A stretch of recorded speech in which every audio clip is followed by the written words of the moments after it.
I'm annoyed. I'm just here to give my opinion and carry on. Oh, it's Chris Avalon Unfiltered, bitch.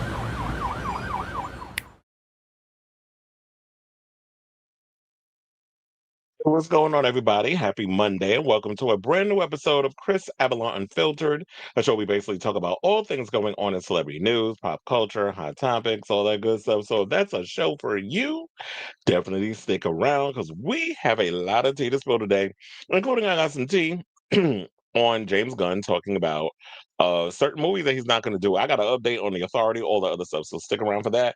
Also, he's bringing up a lot of big actors want to play Batman. It's always funny because I think everybody want to play Batman out of all the superheroes.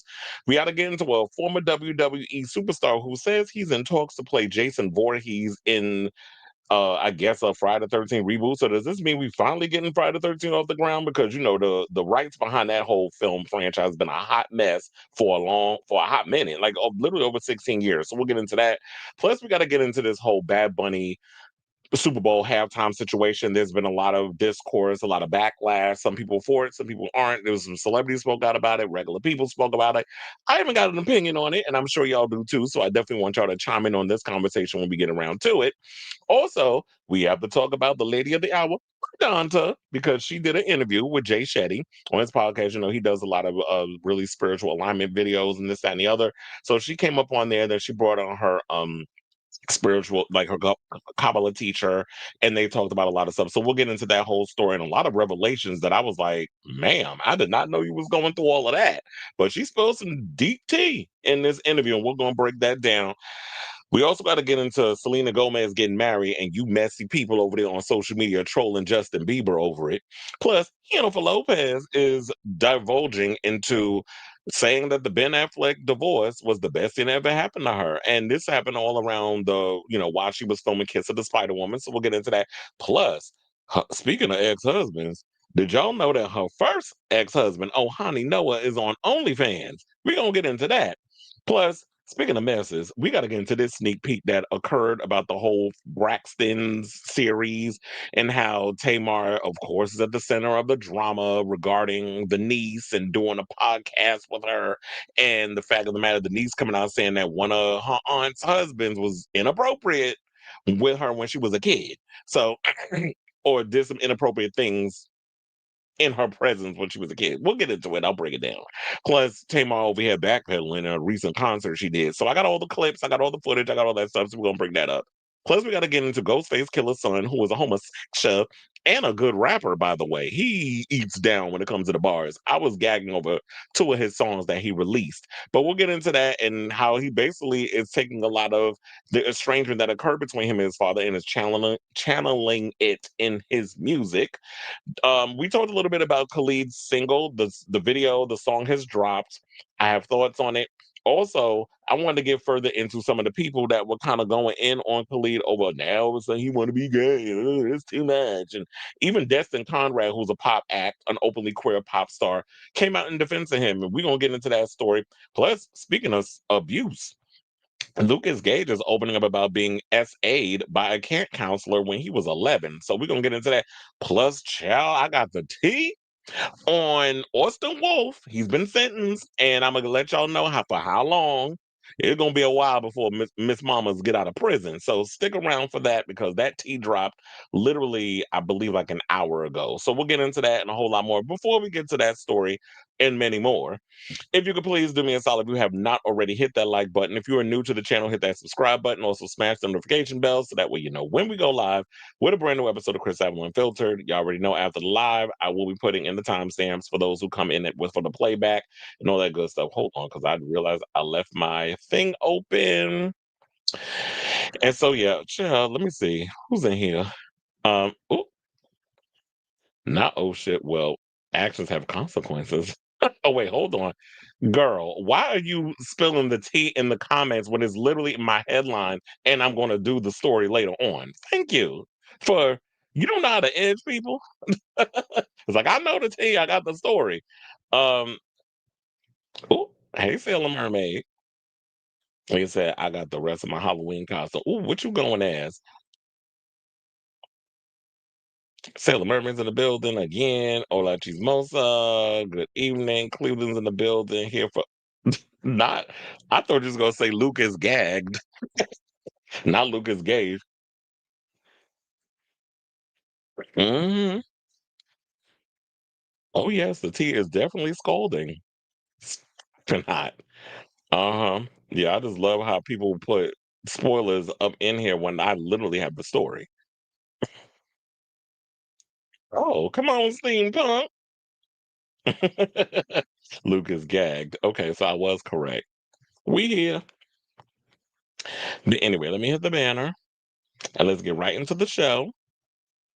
So there's really no point of y'all tuning in. Y'all can all just leave because Robert just decided to spoil the whole damn thing. Now I'm just playing. But you know I have thoughts. So let's get wait, hold on. Let me do that over. He said I'm here for the tea and crumpets. Yeah, and they still talking about, well, that was hating ass Armand Wiggins talking about, oh, she still ain't beat Cardi. I mean, she still ain't beat Nicki Minaj, Pink Friday, too. I'm like, you know, that's album number 5, and this is album number 2 for her. Like, Queen, go sit down somewhere with them fake ass teeth in your mouth. They had a, okay. Did they? Because the one that I came across, I didn't see that. Hold on, let me see if there is one. Because what was the long article?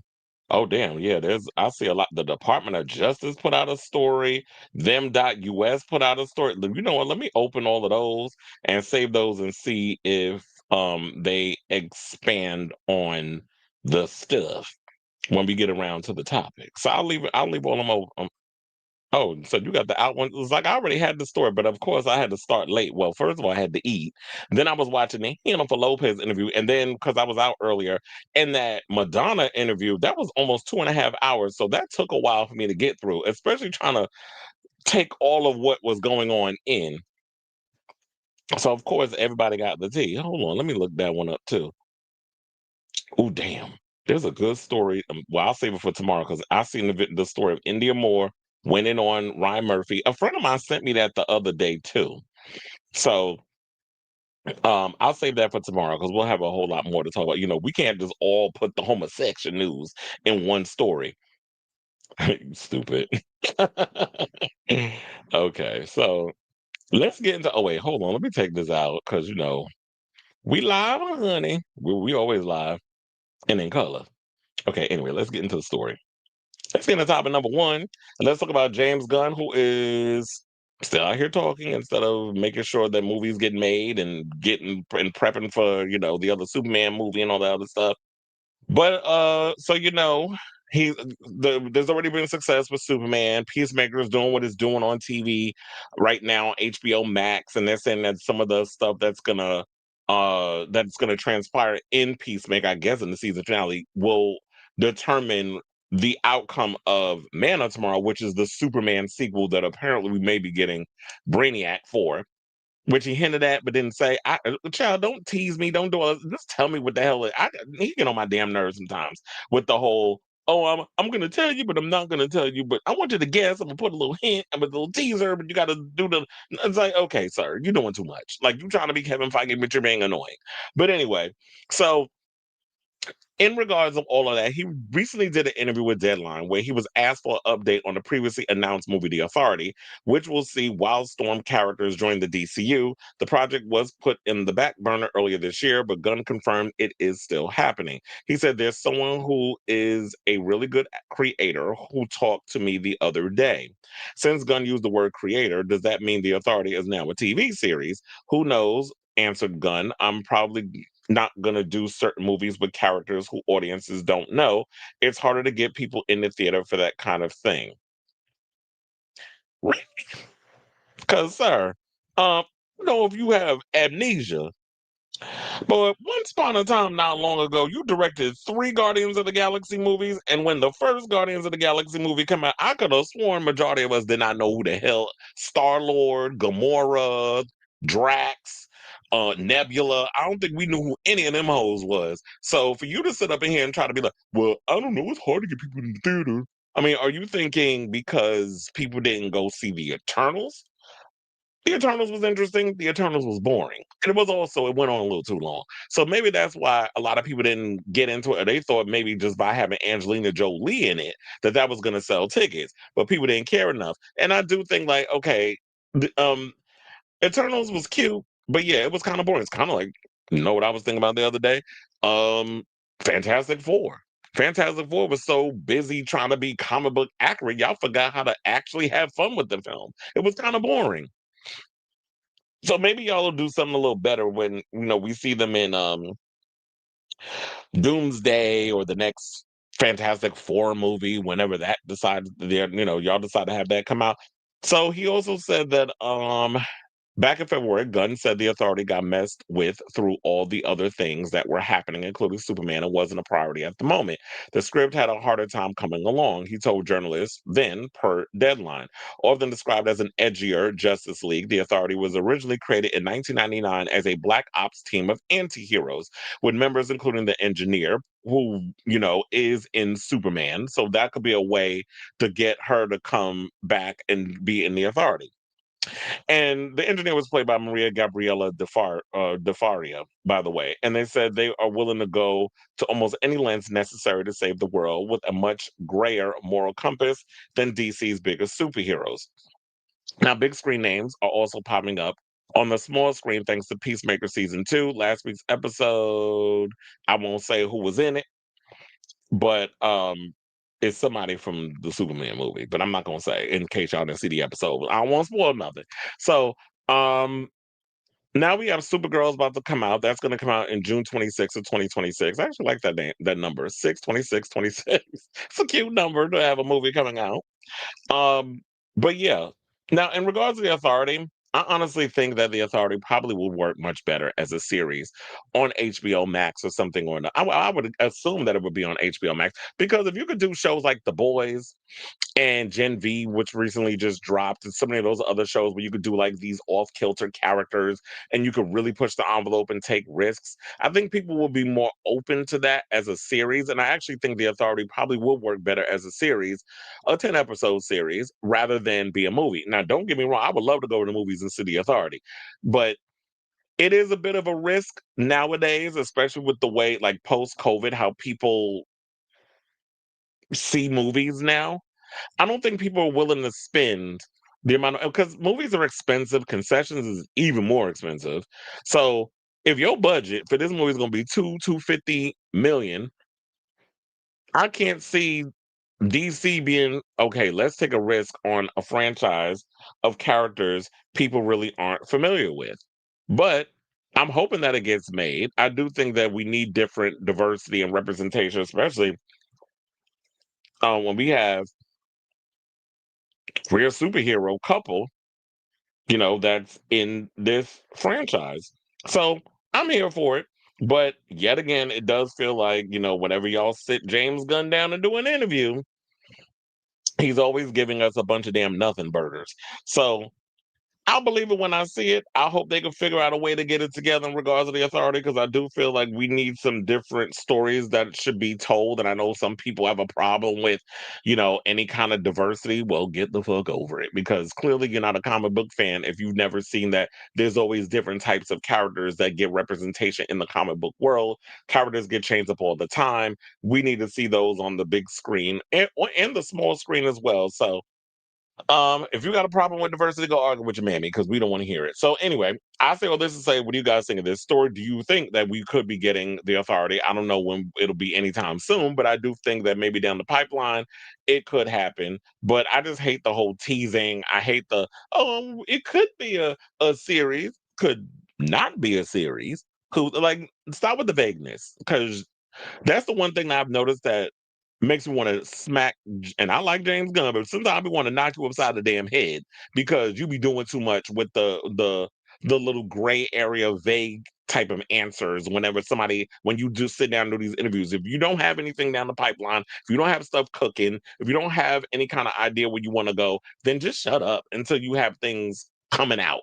You just want to, I think, keep DC in the news. You want to keep yourself in the news because you have an ego and you like being in the spotlight. and you're being like the face of the DCU right now. So you're doing more of that. You don't see Kevin Feige out here every every week and doing an interview. He comes out when he got some. Well, for the most part, he comes out when he got something over. Because that recent thing that they did with the Disney rollout, that was a bunch of nothing burgers too. So maybe he's taking notes from you. So, but anyway, I say let's say, let me know what your thoughts on this story is in the comments down below.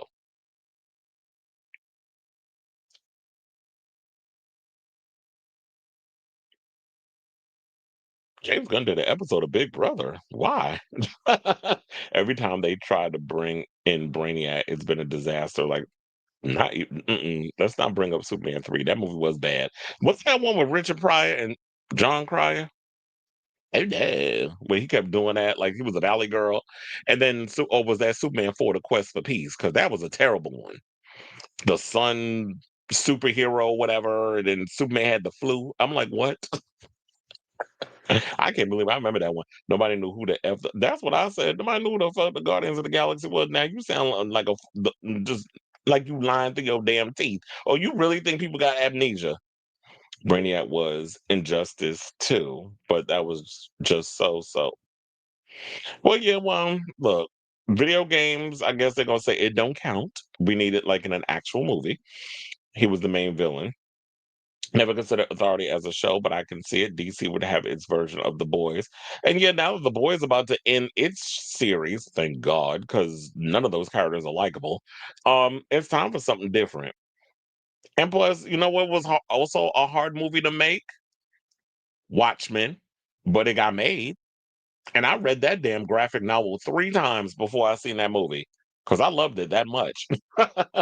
And yeah, visually it was all accurate and stuff. I guess the only thing that was missing in that film was just space to let it breathe. I just think that Zack Snyder focused too much on that movie being, all the visuals and being so graphic novel accurate. He forgot to just kind of loosen up and have fun with the movie.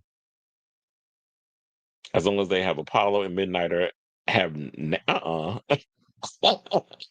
Can you imagine? Yeah, they'll be out here killing, and all of a sudden, Apollo and Midnighter strip down into nothing and start hunching. Speaking of homosexuals stripping down, I'm sure y'all probably heard, but that Mid City Modern show. Remember that show with Damn, I was about to say Henry Cavill because I've just seen his name. The one that looked like a Matt Bomer and what's his name from the Birdcage.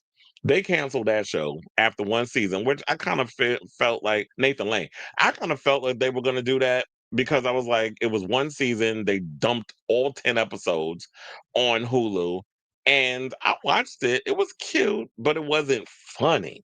It wasn't like laugh out loud. It had its moments, but I felt like it relied too much on like the gay cliches. It was trying, in a way, I felt like it was trying to do like it was trying to be like Will and Grace, even though the people behind Will and Grace created the show, but it just didn't have that magic. And don't even get me started on Deborah Messing, because I don't like that bitch. Cannot stand her. That's why we always said we don't even acknowledge her. We'll put Rosario before we put Grace. Okay, give the gays fight scenes. Didn't every Cavill Superman movie make more money? I believe it did, but I don't know what's going on with that. But I saw Henry Cavill is still injured. He had his foot in a little wrap. And they're not going to start filming that until next year because James has been watching Big. Oh, okay. Yeah, they out here still trying to act like it made more money. I was like, no, Man of Steel was still successful. I'm sure the Snyder Bros are excited. The Authority is more like the boys rather than the Justice League. Well, I wonder if wait, I was gonna say, did the boys kind of get inspiration for that? But then again, the boys is based off of a graphic novel. Oh my god, I have a hangnail and this shit hurts. Hold on. If I had my nail clipper, I would get it, but I'm sitting here trying to bite it with my teeth. It might make it worse.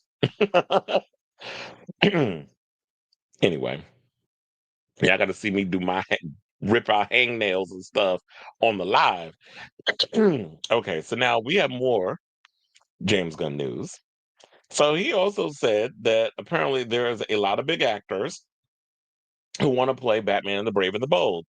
Now, he did an interview with IGN, and in a recent interview, the co-chief of the Warner Brothers superhero subsidiary said he is pleased with how the Brave and the Bold is shaping up because, while we already have the Batman 2 coming, the script's done, people have read it, they're excited. Then someone's going to be much darker than the first movie, which I absolutely love that movie.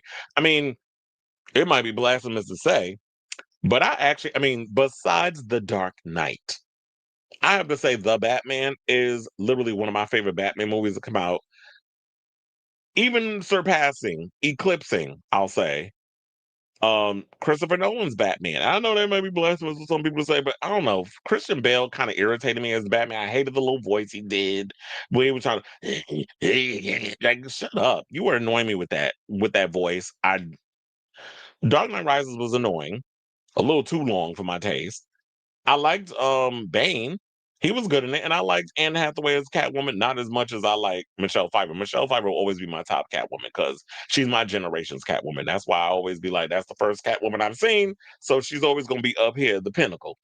And I remember like that was just giving me my little gay life. But anyway, so after all of that, I love the Batman. Looking forward to the Batman too. Now we also have the Brave and the Bold coming out, which he said that he can't believe that there's some people who are still relatively confused and don't realize that they're doing a Elseworlds version. So they will still have Matt Reeves's Batman going on, and James Gunn will have his Elseworlds Batman, where he's going to do the Brave and the Bold. I think he also said that they might not go with Damian Wayne because they haven't given Jason Todd and some of the other Robins.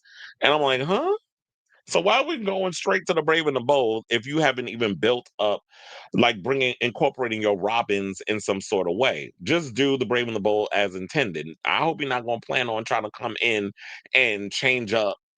Oh, we may not have Damian Wayne at all. I'm like, what? Like, then it's not the Brave and the Bold then, or it's not the story of Batman with his son. So that means they would have to skewer him older, which would make more sense if you're going to have like a kid who's what? I'm sure they're going to probably have him go with like 12, 13, which I'm like, look, how old was Chloe Grace Moretz when she played Hit Girl? So it's not like you can't have a little kid doing all the crazy violent stuff and cursing. We've seen all that already in, like I said, in Kick Ass. I didn't say what the name of the movie was. I just mentioned Hit Girl. And I love Kick Ass, by the way. Shout out to Chloe, who I think we mentioned on the show, got married to her lady. I forgot. I think they were together for like 5 years or whatever, but before they tied the knot. But yeah, she married now. So she said he said, sorry, now that we changed the pronouns. We were talking about the female, now we're talking about the male. So now James said the Brave and the Bold script, I like where we are. This is and then he said, noting, however, that the movie is still subject to change amid development. As previously reported, the standalone project, based on comic book writer Grant Morrison's take on the Gotham City Protector, will follow the Dark Knight and his son Damian Wayne, of whose existence he's unaware, as Robin. Andy Muschietti is set to direct the film from a script by an undisclosed writer. Well, we don't even know at this point if Andy's still on board. Now, earlier this summer, Gunn said Batman's biggest issue in all of DC right now, personally, and I'm not writing Batman, but I'm working with the writer of Batman and trying to get it right because he's incredibly important to DC, as is Wonder Woman. So, outside of the stuff that I'm doing in the projects that are actively going, our two priorities are finishing our Wonder Woman and our Batman scripts. Which, if y'all remember, when they were putting together this Gods and Monsters situation, this era, remember when they put out that list of movies that they was going to be working on for the next 10 years, Wonder Woman was not a part of it. But I think that because of the conversations and everything that's been brewing, I think that he realized we forgot to slip her in there. So now he's trying to make it seem like it's one thing when it's just like, just say that you had an initial plan on how you intended things to go, but things didn't plan on going the way you planned it. So now you have to shift the goalposts, and now we have to do things another way, which is now we got to change course. We got to take some of them stories that we was talking about we was going to do, and now we got to come and do this. Because I do think that it would be the stupidest idea if you didn't incorporate Wonder Woman in this Gods and Monsters franchise. Like, how can you think about, oh, we're going to do Swamp Thing and Clayface and all this other stuff, and we're not even thinking about and Batman, and we're not and Superman, and we're not going to do Wonder Woman? Like, make it make sense. She is one of the most popular gods. And yeah, say what you want about Gal Gadot, her bad acting, her being a Zionist, and all that other foolishness. But um, she was good in the two parts she did. That would be the Wonder Woman movie and Batman v Superman. We don't count 84. That movie was god awful. And it's weird because I saw the whole behind the scenes on Patty Jenkins and how they were putting that movie together. And I'm like, this sounds great. What happened to the movie y'all were explaining so much that y'all were doing during the making of? Because that ain't what we got. Maybe that was your intention, but then after you decided to edit that movie together, I'm like, what the fuck is this? So, yeah, and so earlier in the summer, he said Batman's my biggest issue in all of DC right now, personally, and it's not. Oh yeah, I think I read that part already. Um, Now, as the early production process moves along, attention turns, of course, to casting. So he said, "No, I think you have to wait to see the movie," and also said that some things have changed. Plenty of things are in flux on what his situation is with Damien's parentage and all that stuff. So I wouldn't take any of it. Yeah, I mean the actor. What? Okay, see here he goes with the shit again. Yeah, I mean the actor who wants to listen. First of all, I can't tell you the amount of big actors that have told me they want to be Batman. So he goes on this thing where he starts to say something, then he holds back, and then he changes it, he shifts it a little bit, and then starts talking all this quantum physics, nothing burger bullshit, and then goes and I can't tell you how many big actors want to play Batman. I mean, that's kind of obvious that any actor would kill to want to play Batman. We've had so many lists that we've come out from Rob Stark from Game of Thrones to Jensen Ackles to Brandon Sklenar to Josh Hartnell, who shout out to him. I heard he was in a bad car accident. So hopefully get well, sir, because we like Josh Hartnett over here. But there's so many actors I know out there that want to play Batman, and I definitely want to see it. I don't know at this point where I because based off the script, I don't know what direction he's planning on going in. I even thought Ben Affleck was a good Batman. He was wasted. Well, for the way they used him in Batman v Superman, first of all, that warehouse fight scene, you can't tell me nothing in regards to that. That was like one of the best action fight sequences I've seen, probably in all of the Batman films, which I think probably inspired Matt Reeves with Battinson with his Batman being a little rough around the edges and really going in and fucking people up. I think that's what he got that from the and it was just the intensity, the choreography, like everything about that sequence was just it's one of my top favorite. I don't even put it in my top 5 favorite fight sequences. So I don't know necessarily know what's the direction or what age they're looking at of wanting to pick an older Batman. I mean, if they're going to pick an older Batman, if you're going to have him go up against with Damian Wayne, I'm assuming he's got to be in his mid 30s. I mean, maybe mid 30s to mid 40s or something. Because you could be in your 40s and yeah, you still be feeling them aches and pains after you beat somebody up, but you're old enough in the wise department, but you're young enough to still be able to do what needs to be done in regards of like wrecking shit and taking names. So that's all the latest on that now. We know that there's a lot of actors who want to play Batman. I guess we just gonna have to wait and see who he decides to go with.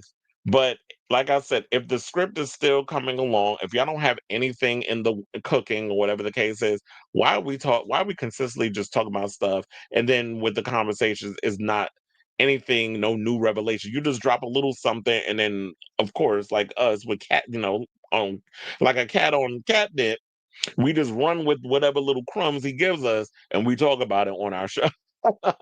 So it worked. So I say all of this to say I definitely want to hear from y'all. Who would you actually like to see play Batman in the Brave and the Bold? And if you can even come up with some names for Damian Wayne, they probably have to go with an unknown because I can't even think of no young actors out here right now who will be good. Maybe they could pick the little kid that's playing Jason Voorhees in the new Friday 13th series. I don't know. But let me know what you guys think of this story in the comments down below.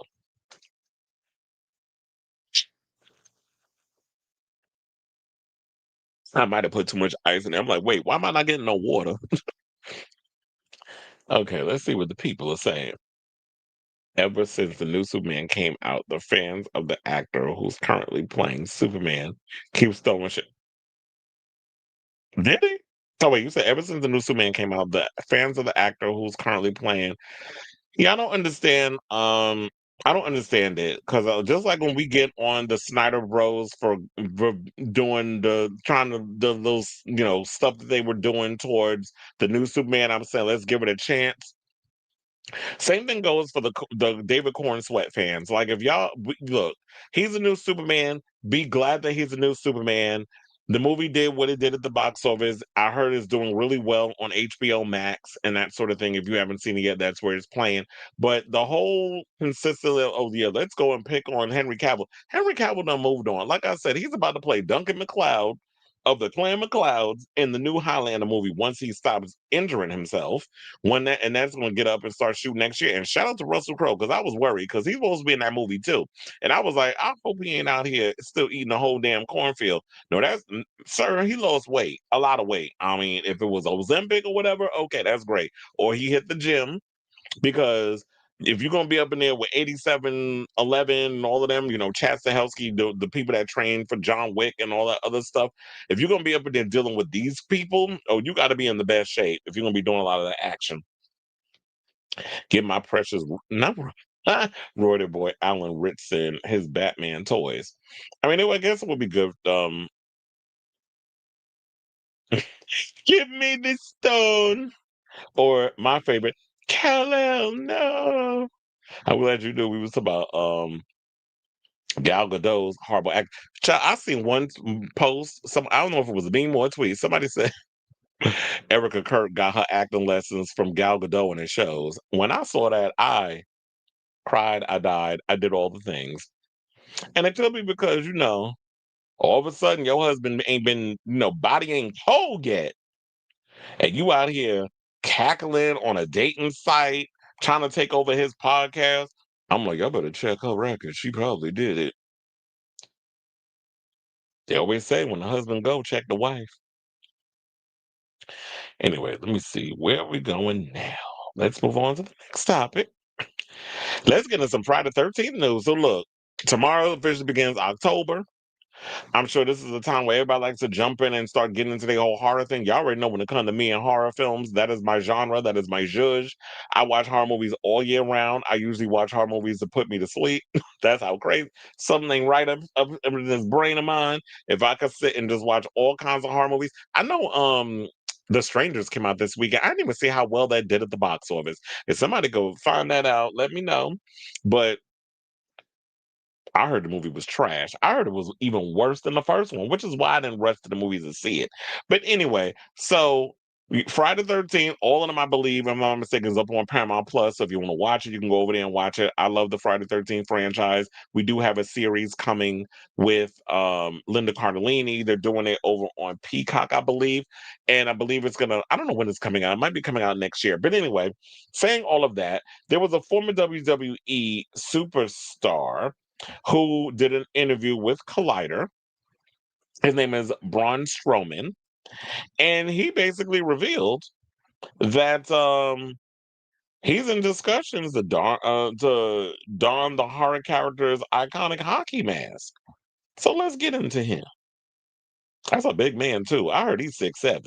So I think he's 6'7". We'll check the stats in a minute. I could be off, but that's what I heard. But anyway, so the plan Shadow the comic book movie for this. The planned Friday 13th reboot may be closing in on his Jason Voorhees. A24, as y'all probably know or don't, is working on Crystal Lake, a Friday 13th prequel series exploring Jason's childhood in a story that will primarily revolve around his mother, Pamela. Linda Cardellini will take on that role with Chucky and Long Bright River star Callum Vinson playing the young Jason. Despite that, Horror Inc.'s Robbie Barsamian confirmed this summer that both a movie and game are coming, adding, I can tell you that a new sequel movie and new sequel game are at the top of our list. It's where most of our energy is going right now, and I can tell you finally we're in a position to deliver on that. The rights for the Friday the 13th franchise are complicated, so this movie will almost certainly be unrelated to the TV series. Over the years, Jason has been played by multiple actors, including Ari Lehman. And I believe Ari Lehman is the one who was in the original movie. He was the very first Jason, actually.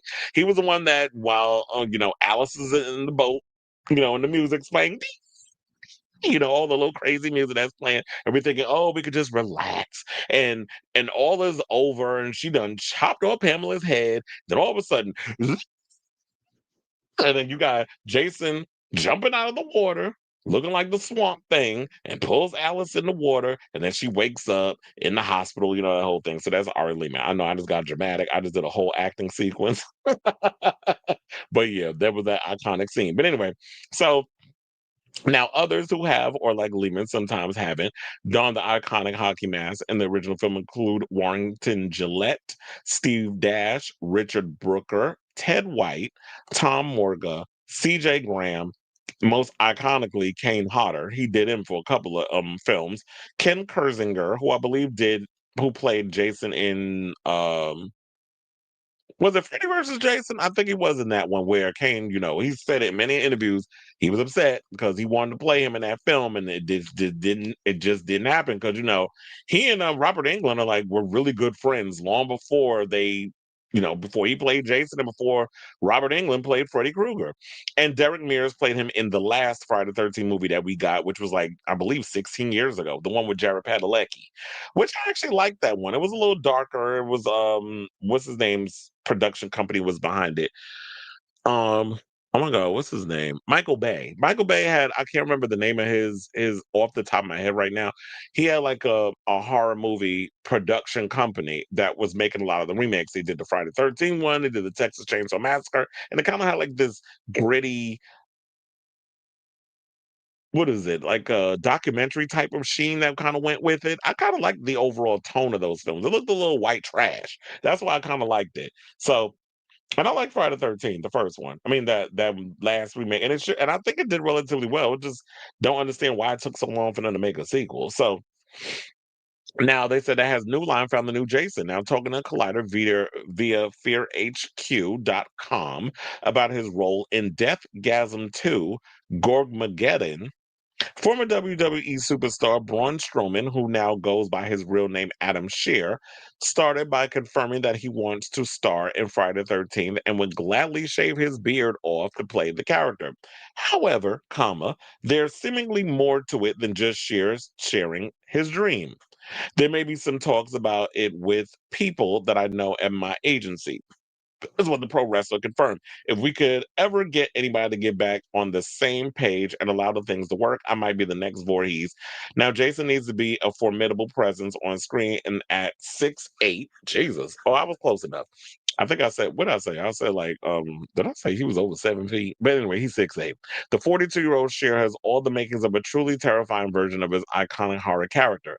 Almost completely silent, undead, and seemingly unstoppable killing machine, Jason is an iconic madman who hunts Camp Crystal Lake and the surrounding area, driven to slaughter anyone. We already know the story. First of all, anybody who goes to Crystal Lake gets cut up. They get to become carnage candy. Now, Brian Fuller was initially a part of the Friday the 13th series over at A24, but then he ended up exiting, I guess, due to creative differences. And then they said in 2022, he explained the franchise's extremely complicated rights issues. A24 and Mark Tuberoff, who is Victor Miller's lawyer, have beautifully and excruciatingly assembled all of the Friday the 13th rights. As a streaming series, we have the rights to do everything underneath the Friday the 13th umbrella. But if that's the case, if as a streaming series, they said they could do some everything underneath the umbrella, but what about the rights for the cinema? Is it still in turmoil? So they said the movie rights are a complete. Oh, okay. So they said the movie rights are a completely different thing. They are tied up at New Line and are super, super messy and probably won't be untangled anytime soon. But as far as us chickens and the television industry roost, we have access to anything and everything that the Friday 13 has done up to this point. So I'm wondering if there's a loophole where they can kind of go, and because they said the streaming rights. So what if they decided to kind of go the Hellraiser route or the Prey route and make a Friday 13? And I know people want to see this in the movies, but if this the only way that this movie can get made, is it possible, based off of they saying the streaming rights, they can do whatever they want? I don't know if it's specifically written as a series, but if there's a loophole that they could do it as a movie and it goes straight to streaming, Would you be able to? Would that be the only way we can get a Friday 13th movie made? That's what I'm kind of curious about. So that's something I would want to know. But yeah, if y'all want to check out the interview, I do have it on my website, chrisavalon.com, under the article with it has this actual headline, it has the full interview if you guys want to check it out and hear what Braun had to say about him playing Jason. Because I definitely would like to see Jason back on the big screen. Because I remember the guy who did the one that did that recent short film that they had, the little 15-minute one. I believe they weren't they saying something another day he was in talks to be playing Jason or something or another. So are we getting two Jason movies or whatever the case is? These are quite. I mean, and I also like the little fan videos that Never Hike Again. I believe they have another one coming out with Tommy Jarvis in 2026. Looking forward to seeing that one. And there's all different types of Friday 13th fan films that exist that I've always thought they were pretty good. So um, I just hope that they can untangle all this because I love the Friday 13th franchise, and I would definitely like to see Jason back on the screen in some capacity. But as far as like in the movies, if they can find another way to get him on our screens, and we just gonna have the risk not seeing the theater. As long as the script is good, as long as y'all bring on the Carnage candy and all that good stuff, I'll be here for it. So I say all this to say, what do you guys think of this story? Whatever your thoughts are, let me know in the comments down below.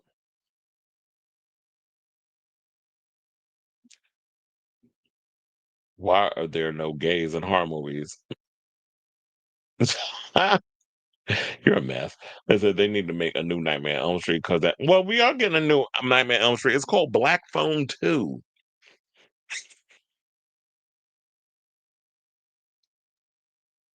So yeah. Well, I'm kidding, kinda about the whole black, but that's clearly a ripoff of a Nightmare on Elm Street. You need to do a video and read that queen. Who's Ty Rivera? Put me on. Who that bitch? Robert, you still in the building? I was semi kidding over when I snapped earlier. It's just jokes over here. I'm not mad at you. I'm mad at the dirt. I'm sure y'all know where that line is from. Anyway, let's move on with the show. Me in the chat, or put I'm still here if you're in the chat. Anyway, so let's move on. Let's talk about this Bad Bunny tea. So I'm sure you already heard because it was a big thing yesterday. Bad Bunny is about to perform at the Super Bowl halftime. After there was stories regarding Taylor Swift was going to be doing it, apparently that fell through. Let you all know why she ain't doing it. And then there was talks about Adele.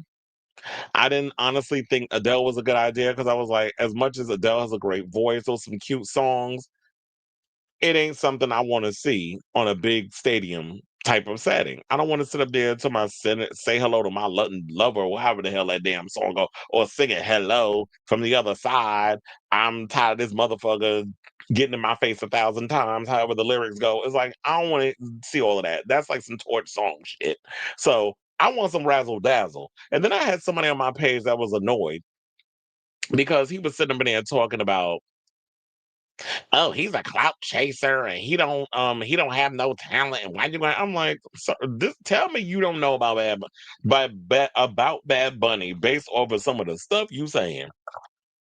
Because Bad Bunny is one of the biggest Latin music artists on the planet. He's the male equivalent, and on the female side is Carol G. So who knows? They might have her up there next year. So Bad Bunny is one of the biggest stars on the planet. He just did this big 35 date residency in Puerto Rico that basically drove up the revenue. I've heard some people talking about, well, there's an issue with him regarding colorism and all the other stuff, and how a lot of his political stuff comes across as performative.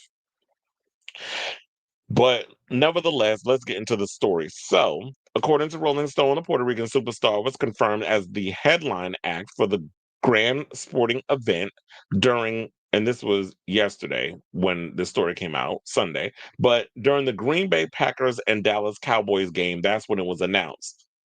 Then he also shared the news in his own statement, said, "What I'm feeling goes beyond myself. It's for those who came before me and ran countless yards so I can come in and score a touchdown.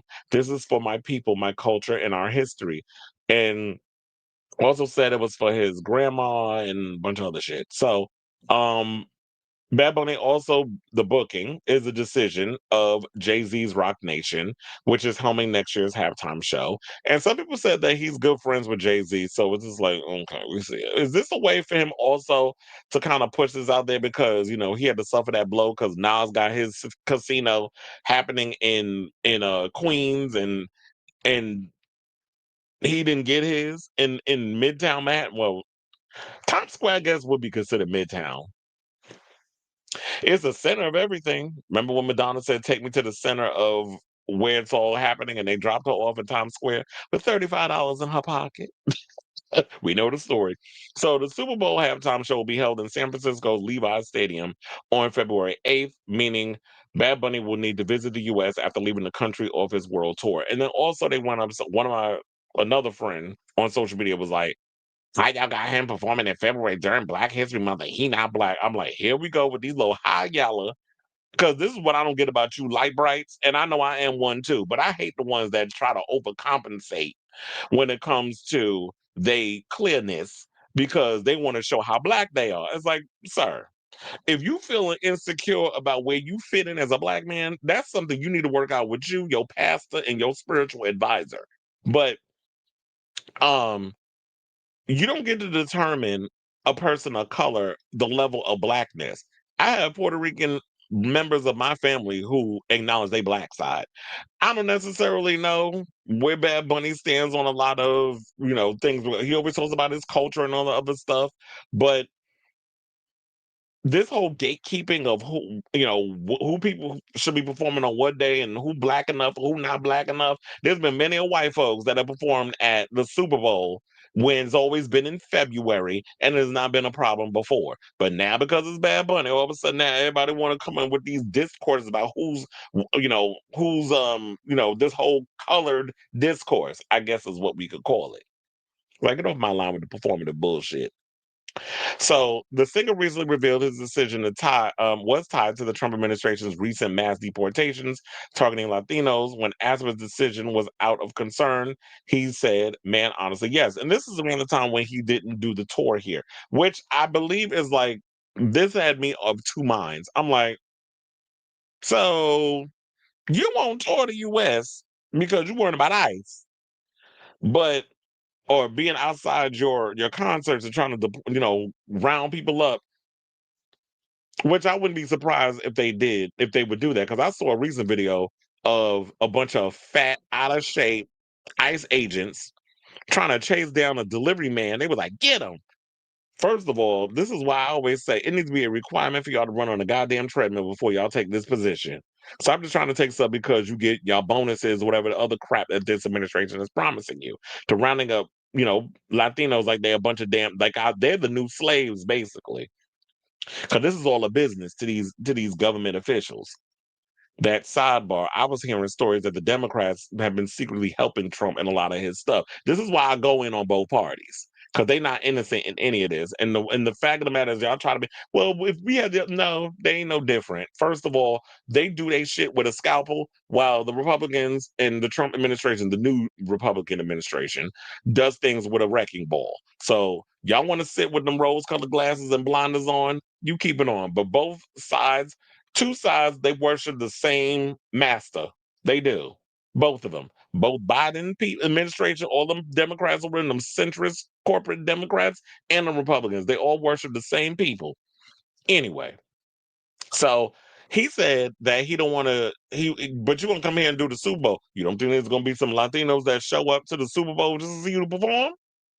So there could be some genuine concern there. So it kind of comes across as hypocritical in a way. It's like, it don't make it make sense. But then I did think about this. I was like, maybe he's doing this because, like what Kendrick Lamar did with his performance, and for Lopez did with her performance when she had the little girls in cages and was like, let's get loud and born in the USA, which she sang with her with Emmy, forgot, goes by non-binary pronouns. So when she sang with Emmy and all that other stuff.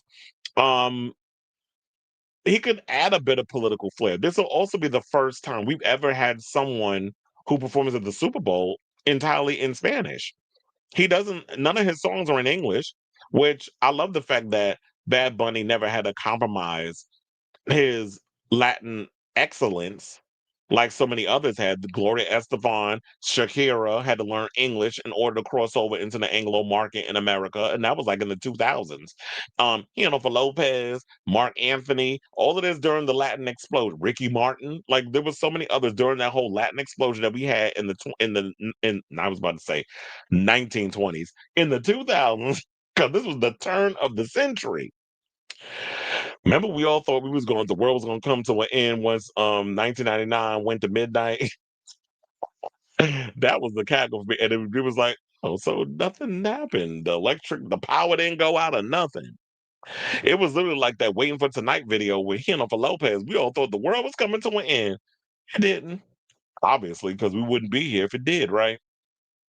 Although I do feel like we live in an alternate damn universe sometimes. But so yeah, I was of two minds about it. So I was like, you're coming across as hypocritical. But then again, like I said, he probably thought this was an opportunity to, get political with his performance and speak entirely in Spanish. And they better not put that stupid thing. Remember when he performed at the Grammys and they put that thing about what they put? Oh, speaking in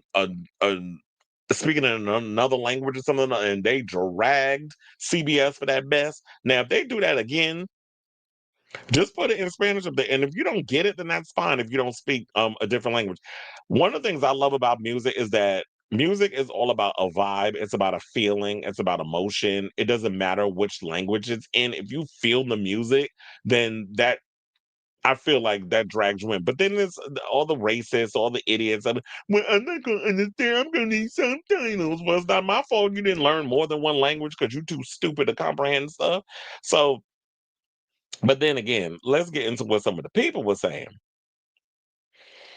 Um, then they said during an interview on the Howard Stern show, on Sirius XM, Metallica drummer Lars Ulrich discussed the possibility of performing at the halftime show. When asked by Stern whether Metallica would play the Super Bowl if he were asked, Ulrich replied, "Hell yeah, of course." I mean, he said, "Fuck yeah, of course we would. First of all, we would do it. Second of all, to do it in San Francisco would be a dream come true and would be the right fit. Certainly, as somebody who represented San Francisco all over the world, excuse me, and shout out for decades about San Francisco and our love for the Bay Area, the part of it is the right fit. Ultimately, it's not a decision." And look, Lars said all of that right, but did you see him come out here and throw a damn temper tantrum like Little Wayne? Because Little Wayne felt, oh, I'm in New Orleans. I should have it's my duty to tap that book. No, he would have said, it's my God given right that I should have got to do the Super Bowl. And it's like, who said that? And number one, um, we've seen how you perform. And sir, you're not that good live. I did your show. Your show was a mess. You did a short set. You came out mad late. Like you literally, your show was supposed to start at 9. You came out at 10:30. You were 90 minutes late getting to the stage performing. So no. Little Wayne getting up on stage and doing a performance? Hell no. So now, I would love to have seen Metallica because one of the people that was hating. Damn, if I could find that story, hold on, because they went in regarding that whole thing. But regarding that, they was like, "Oh, let me guess, you want it." One of my friends was like, "Let me guess, you want Metallica to get up there and perform?" And I wasn't even thinking about that at the time because I'm like, was there even a conversation about um Metallica even performing or whatever the case was? But I would love to see a rock group up there performing and all that other stuff. Okay, I can't seem to um I can't find it right now. It doesn't matter, but y'all got the gist. But let's hurry up and get through this article. So now, NFL Commissioner Roger Goodell also isn't he the one that is pussy whooped by that girl? Also extended an open invitation to Taylor Swift to perform at the halftime show, stating that she's welcome at any time, saying we would always love to have Taylor play. This is what he said during appearance on the Today Show. She is a special, special talent, and obviously she would be welcome at any time. But and then they said when asked directly if there were any official plans in the works to get Swift on the halftime show stage, Goodell played coy. He said, I can't tell you anything about that, he said at first, but when pressed, he added, it's a maybe. Now, shortly after the announcement, well, we'll get into what the people had to say in a second. But the rumor has been floating around because, according to Rob Shooter, he said that Taylor Swift was in talks at first to be doing the Super Bowl this year because, she has her masters. And there was always a story that was going around that, like, if I get my masters and all this other stuff, then I'll be able to um then I'll entertain the idea of actually doing the Super Bowl. But the rumor that was swirling around was the fact that she was demanding too damn much. She wanted creative, full control, and I believe ownership of the Super Bowl performance. And I'm like, ma'am, first of all, the Super Bowl people, they provide you with everything you need. You don't get paid to perform there. So it's about the exposure. We know Taylor doesn't need the exposure because everything that girl puts out, she puts out 80 different variants of it, and y'all eat it up like flies on shit. So it's not that hard for the Swifties to go out and get her stuff. She'll always be, making a mint off of whatever she puts out for her fans. So it wasn't about the exposure. But you trying to own all of your video rights or whatever. It's like, no. First of all, if we're providing the space, we're providing the stage, we're getting you all the dancers, we're getting you like we're funding everything for you to have on this stage. You don't have to lift a finger or shell out a single dime of anything. All you got to do is show up, put your set list together, and rehearse. But everything else we providing, they'll probably even provide you the rehearsal space. So the hell you talking about?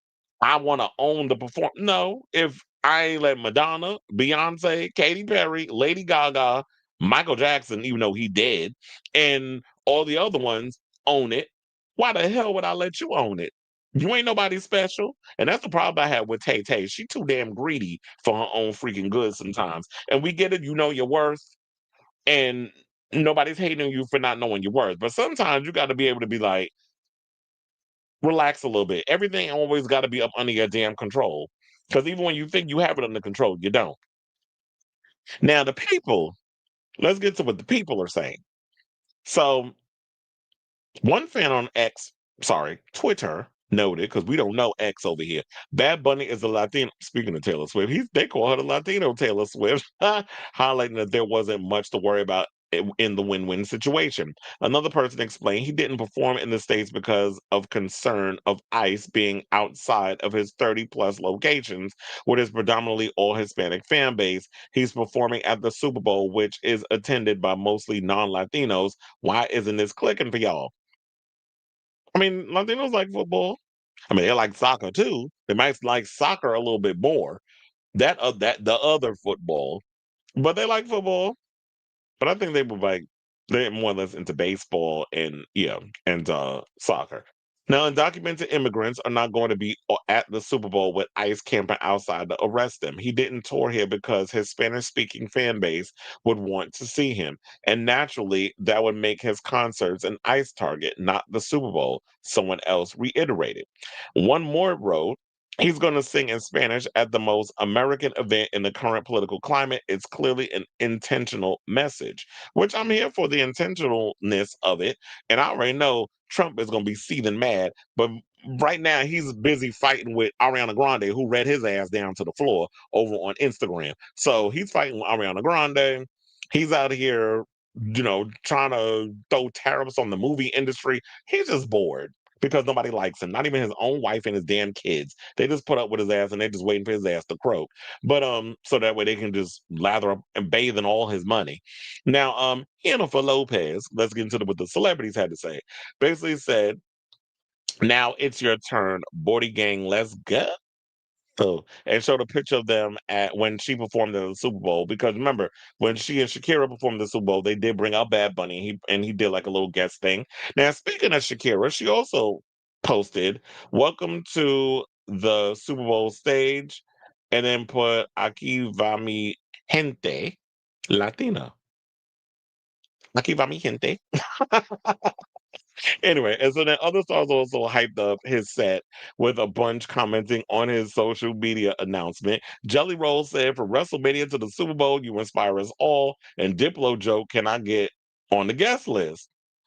Diplo always trying to get on the guest list. First of all, sir, you have no problem getting invited to places. You're like one of the biggest DJs on the planet, but we know he was basically joking and all of that. So yeah, that's all we got on that so far. So, I already said I was of two minds about it, but yeah, if he's gonna use this platform as a way for him to spread, his political statement and really stick it to the Trump administration, that is like, yeah, without immigrants, this country does not function. So, if you want to let it collapse, go ahead. But yeah, immigrants make this country. I ain't talking about the world. We focus on the United States because we being affected by a lot of foolishness out here because y'all voted the way y'all voted. So um we basically, without immigrants, this country would not be operating, wouldn't have there would be no operating of America without immigrants. We need immigrants. They are the backbone of the United States. Slaves, immigrants, all the people who are not white and privileged. So I say all this to say, what do you guys think of this story? What do you think about Bad Bunny performing at the Super Bowl? Who would you have liked to have seen at the Super Bowl performing? I know some people wanted Taylor Swift, but you know what? There's always next time if she's willing to not be so damn controlling, according to the rumors. So let me know what you guys think of this story in the comments down below.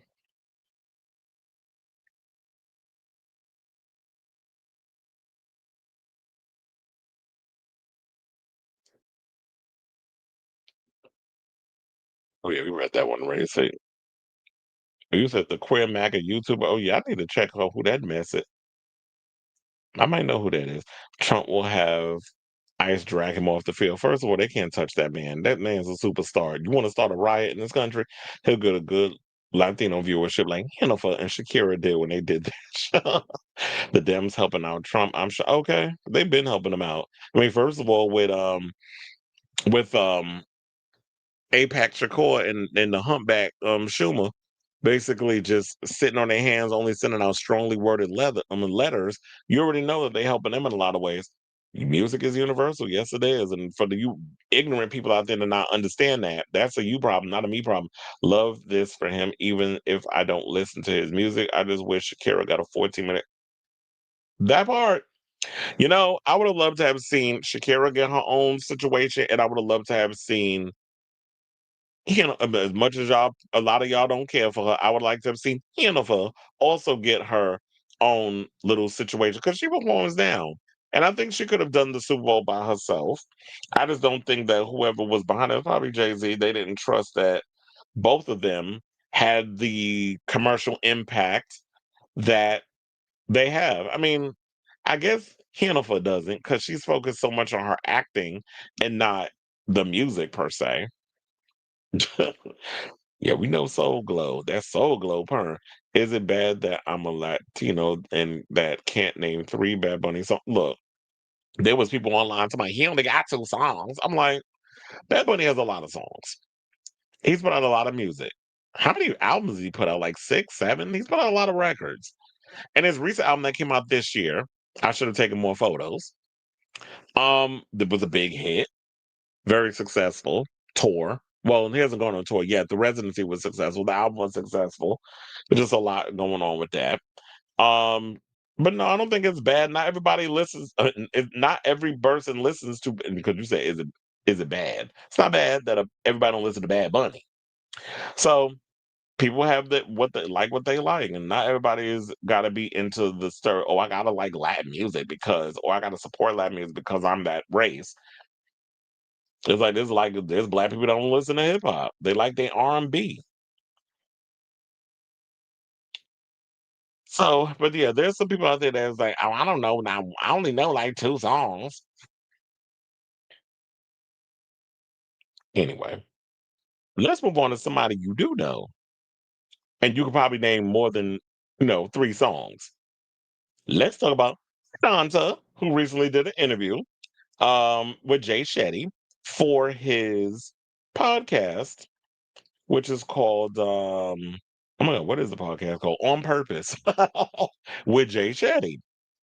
Watched his videos in the past because he always does like these videos where he dives deep into like people's spirituality and why they do what they do. And one of the things that I've noticed over the years is like I remember when Madonna first started getting into Kabbalah and with Ray of Light and that whole the spiritualness that she would incorporate into her music, because when you listen to um Ray of Light, it's very euphoric.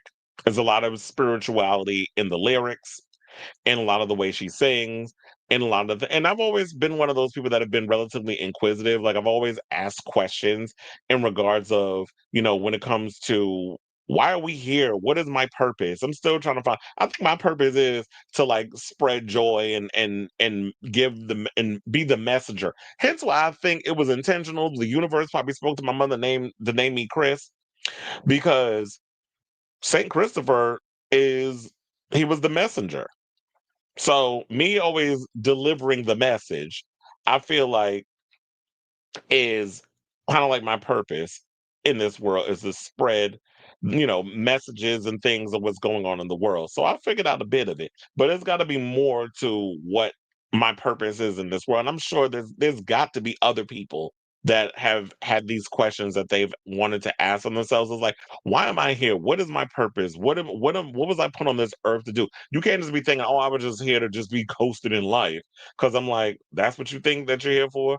Then I just think that you just need to rethink your priorities and things. But so she spoke out about a lot of things and basically talked about how her spiritual practices, her studying a form of Judeo mysticism, because she's not, into the religion, that sort of thing. She's practices more of a spiritual life path.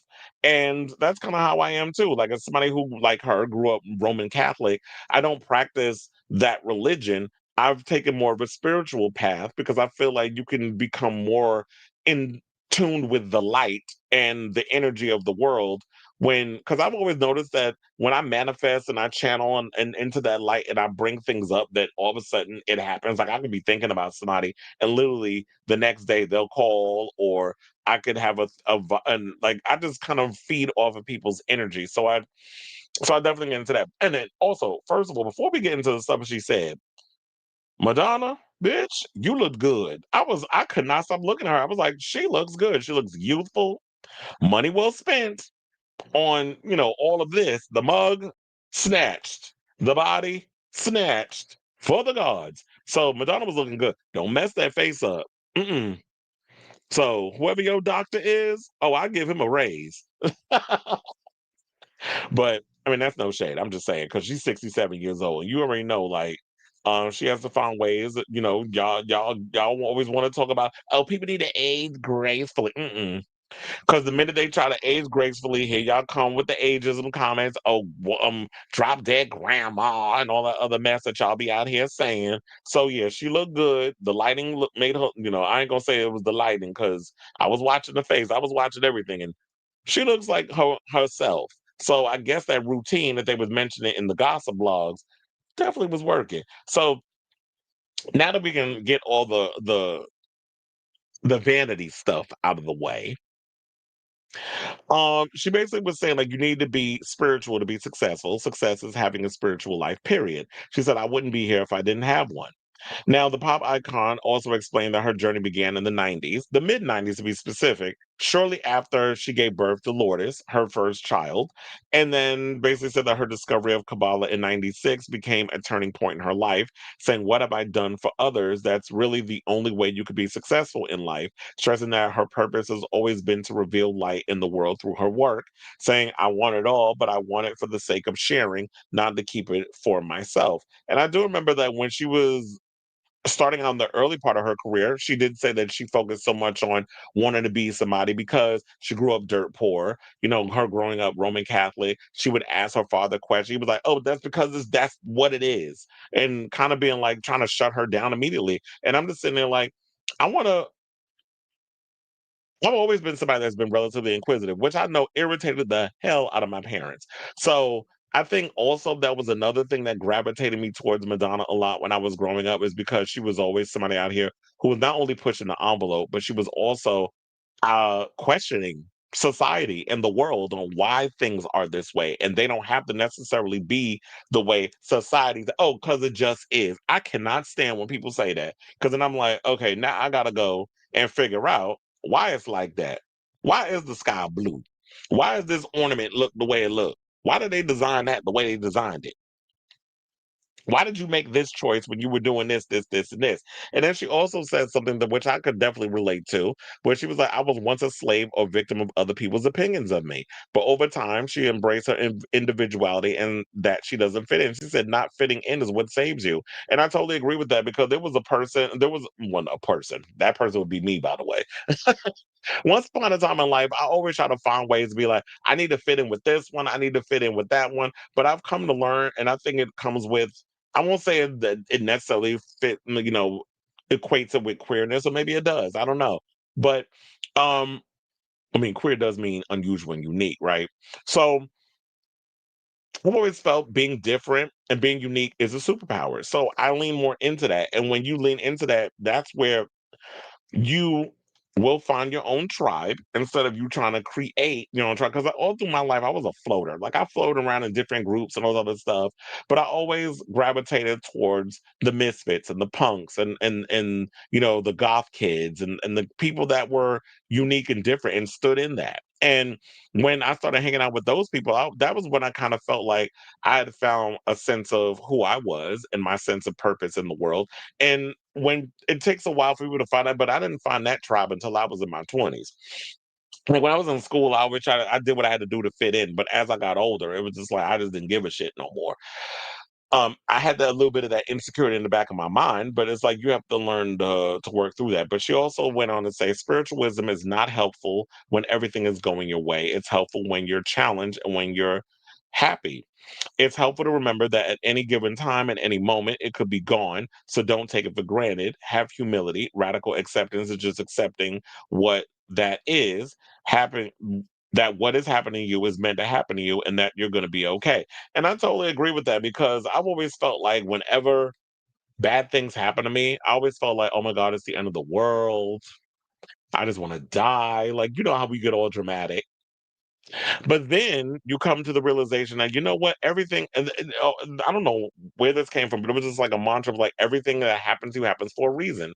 And it's like people come into your life, when be it a relationship, friendship, whatever the case is, a job, when you lose your job, it was like you were so unhappy at this job. And then when they fired you, you were depressed and sad, because it's like, well, now I'm not going to have any money. And da, da, da, da. That's why they invented unemployment. Thank God for, um, with the fact that we can have like unemployment and things of that nature, because then that helps you get yourself on your feet until you find a new job. And you were unhappy because you lost that job, but then that was the universe doing you a favor because you weren't happy there, and you wouldn't have had the balls to quit.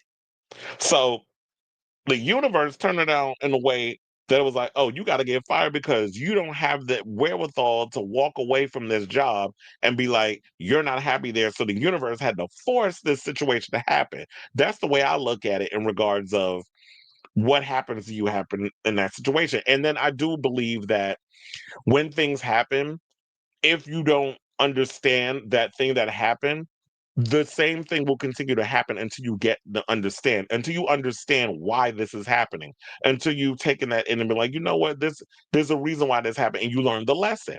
So I do think that life is a series of lessons that we're put on this earth to learn. So when she was explaining all this, I'm like, I've always kind of looked at the world in that way, like in a very philosophical and spiritual type of way, which is why I think in so many ways, one of my all-time favorite movies is The Matrix, because The Matrix kind of, not kind of, it actually does. It takes on a lot of these different things. It talks about philosophy. It talks about consequences, cause and effects, a lot of the different things of like the energy you put out, you get back, and that sort of thing. So I wholeheartedly agreed with her a lot of what she was saying. And then after she did her bit, she did bring out her Kabbalah teacher Aitan Yardini, who I remember she's been with since the beginning. And they have a course called The Mystical Studies of the Zohar. So it's funny how she said, I wasn't on here to promote something. But sis, you were. I mean, you were on there promoting this thing that you have where you're the mystical studies of the Zohar, which is like all the things that I've learned that has helped me better myself as a human being in life. You are doing it for a selfless reason. You're trying to pass these teachings down to people who want to actually get in touch, water their spiritual garden or get in touch with their light or their spiritual center without having to take drugs, whatever the case is. Is like you want to reach that light in on your own rather than having to take supplements in order to get there. So there was that. Then let's get into the deeper stuff. So it was cute that she got all of, she started talking about all, her spiritual side or whatever. But some of the revelations that she was really, and particularly where she rarely talks about her relationship with her ex-husband, Guy Ritchie, and the hell she went through trying to get custody of Rocco. Because I remember at one point it did get messy between her and Rocco. She was on tour. I can't remember which tour. Was it was it the reinvention tour? It might have been. Because I don't think she mentioned it. But there was a situation where Rocco, I guess, did not like the lifestyle that his mother was living, having to constantly be traveling around from city to city, country to country, while she toured the world to make money for you to live the lifestyle that you were accustomed to. And it caused a rift between them, and he was being rebellious, and he wanted to live with his father, and it became an ugly custody situation. And she said that she contemplated taking her own life, which I gagged over. So the seven-time Grammy winner recalls sobbing every night amid her months-long custody battle over her son Rocco, saying, quote, one of the most painful moments in my life where I honestly couldn't see the forest through the trees was when I went through a custody battle with my son. This is what Madonna, who's 67, told the podcaster, Jay Shetty, who is 38, by the way. She added, and even though my marriage didn't work out, I mean, a lot of people's marriages don't work out. They marry the wrong people. They're not aligned. They're not meant for each other. Well, at the time, I think she meant they were meant for each other. But then again, I'm starting to think that maybe Madonna married um, Guy because it was that thing that she was talking about, trying to fit in. She realized that she's an outsider. Guy was someone who was very much trying to be this whole prim and proper, very British, very posh. And she's like, I'm not Victoria Beckham. I'm Susie Sue. Like I'm a little more rebellious. I'm not, Miss Demure and mindful. Madonna's always been a rebel in a lot of ways. She's always kind of gone against the grain. At one point, yeah, she tried to be all, you know, I'm very posh and very British, even though she was born in Michigan and lived in New York for a bit, but all of a sudden she British, and we was all side eyeing her during that point. So we always felt like Madonna wasn't truly being herself. And I think once she realizes, like, I don't want to live that life no more. I don't want to try to be this demure, mindful wife that you want me to be, because it's like you almost want me, who's the biggest pop star of the planet. On the planet to give up this whole thing while you go off and make your little movies. And she's like, oh no, as long as I got stuff going through this body, as long as I got fire in these veins and blood through this body, I'm not giving up what I love to do. I'm not giving up my, being creative and turning off that light that's channeling through me to give y'all the stuff. And that's another thing that I liked about what she said too, is the fact that a lot of people sit up here and try to own their creativity. And it's like, no, it's not mine. I'm just the vessel. I'm channeling what the universe is sending down to me, and I'm basically, and it might get a little graphic, I'm vomiting it into the world for the masses to consume. So this is what the universe is putting down to me. Like I always feel like when the universe is like the light coming down into the top of the head and it just comes out this way. So it comes out through the music, comes out through the writing, it comes out in all these other ways. And I do believe that that's the creative aspect of who we are. That when I say the things that I say, when I do the things that I do, when I create the things I create, it's not mine. It is the universe coming to me, giving me these ideas and putting it out there. And if I don't receive it, if I'm not going to be the one to put it out there, I believe the universe sends it to somebody else who does it. I do feel like that we are a bunch of radios who are turning the dial. And that frequency that's going through, I know this, this may be crazy to sound. I don't know if y'all agree. And it's fine if you don't.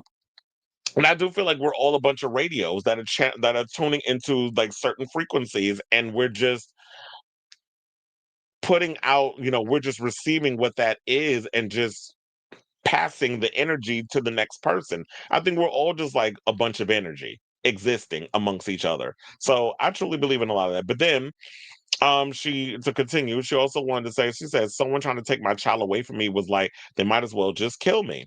That's really how I was thinking. Now, at the time, Madonna was on tour, which was even more challenging. She said, I had to go on stage every night. I would just be lying on the floor in my dressing room sobbing. I really thought it was like it was the end of the world. I couldn't take it. I just couldn't take it. So, and I also think that a lot of this, she said that this was, I think, a trigger for her because it took her back to a moment when she lost her mother at 5 years old.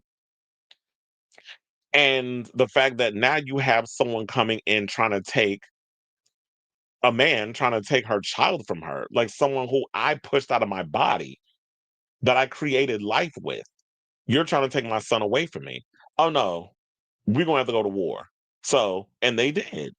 So, beginning in December of 2015, Madonna and Richie, who's 57, were involved in a transatlantic custody squabble for 8 months over their then 15-year-old son, Rocco, who quit traveling with his mom. Okay, it was the Rebel Heart Tour to live with his father in the UK. The former couple, who were married from 2000 to 2008, settled their legal battle in June of 2016, and there was no appearance in court regarding the matter, according to New York Supreme Court documents. Per the Associated Press, Richie's lawyer Peter Braunstein gave a statement outside the court that Rocco, then 16, would continue to live in London. Madonna's attorney declined to comment at the time. And if you ever heard Rocco talk, he definitely sounds like his father when he's got a British accent, but I think it's because he's moved around so much. The accent kind of it's probably like the Osbournes, where the Kelly and the brother Jack. They they'll say little things, or like what's his child? I don't know why I won't bring them up. The Tate brothers, when they sound American, but then you'll hear when they say little, they say little. So you hear the accent come out a little bit. So now they said in December. Oh, I think I read that already. In December 2015, a judge ordered that Richie return Rocco to Madonna in New York. However, Rocco continued to live in England. In March of 2016, a New York judge ruled that Rocco would stay in the UK with his father and attend school while urging his parents to settle their battle out of court. By June, the custody battle appeared to come to a close as court documents listed the case as motion pending. Now, Madonna does have six children: Lourdes, who's 28, Rocco, who's 25, David, who's 20, Mercy, who's 19, and then we have Stella and Esther, who's 13. And one of the things she also said that I was like, oh my God, that is absolutely true. When she was talking about having children, she said it's not about trying to control them. You're literally a manager. And she's absolutely right. Kids are their own individual selves. You got to let them be who they are and figure out who they are and be their own person. But all you are is just the manager. You are navigating, making sure that you get them from point A to point B without them ending up in the damn ICU. So there was that. Now, speaking of the ICU, Madonna also talked about being, yeah, that was not that transition just, I'll tell you, it's the universe popping in my brain. That was a good transition. Thank you, universe. But anyway, so speaking of ICU, Madonna talked about her time in the ICU and how it came to the point of her patching things up with her brother, Christopher, who she was not in the best terms relationship wise, for years. So Madonna is approaching her first anniversary of the death of her young brother, Christopher Ciccone, well, younger, who died this past October at the age of 63. Now, at times, the singer's relationship with her siblings or sibling was tumultuous, leading to periods during which they rarely spoke. And, he did write a book called My Sister Madonna, which I think played a part in that. But in the beginning of her career, Christopher was very much working behind the scenes, helping her out. I think he was like a creative director and helped her out in a lot of stuff in the beginning of her career. Now, during her first podcast appearance on Jay Shetty's On Purpose, Madonna details a spiritual encounter she had while in a medically induced coma during her 4-day hospitalization in the ICU in June of 2023 for a serious bacterial infection that led to her reconnecting with Chaconi. She said it was like sepsis, which was like that's what Billy Porter had. Sidebar: have y'all heard from Billy Porter? Like, what's going on with him? Because I remember, sorry, talking this long about Madonna. I need some water, but they said he had like some serious sepsis type situation. I hope he's okay because we don't want to lose Billy Porter just yet. But anyway, so she said, I was almost there on the other side and I had a conscious moment, and my mother appeared to me and she said, "Do you want to come with me?" And I said, "No." She said, "My assistant was in the room with me, but I was still unconscious, and she heard me say no. And then when I did eventually wake up, I realized that the no was about me needing to forgive and make good with people that I still held grudges against." She also revealed that a lot of that feeling basically caused her to write 2 songs that are gonna be on the new album, by the way.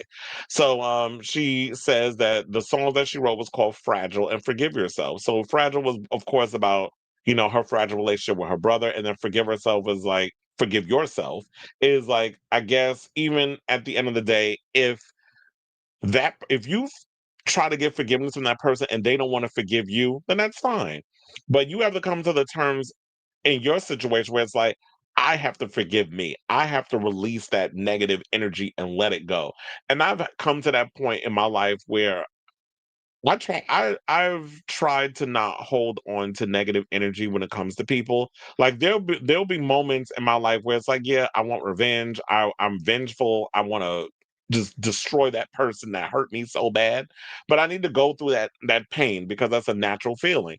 And once I've gone through those grieving moments, because I do feel like we grieve in so many different ways, whether it's a person that died or just a regular situation. You could mourn a friend that y'all broken up, or a relationship because you broke up. Like, it's not necessarily that the person has to die for you to, like, mourn them, but you can mourn friendships, you can mourn relationships, you can mourn all those different things. Once you go through those periods, then it's like, okay, I moved on. Like, I had a bad situation with some people, I moved on from it. No hard feelings. I'm not holding on to that energy because it gives you crow's feet. You be looking old as hell. I'm not trying to be out here looking like um what the hell that man? Stephen Miller, who and that other one that looked like Jigsaw. What's her name?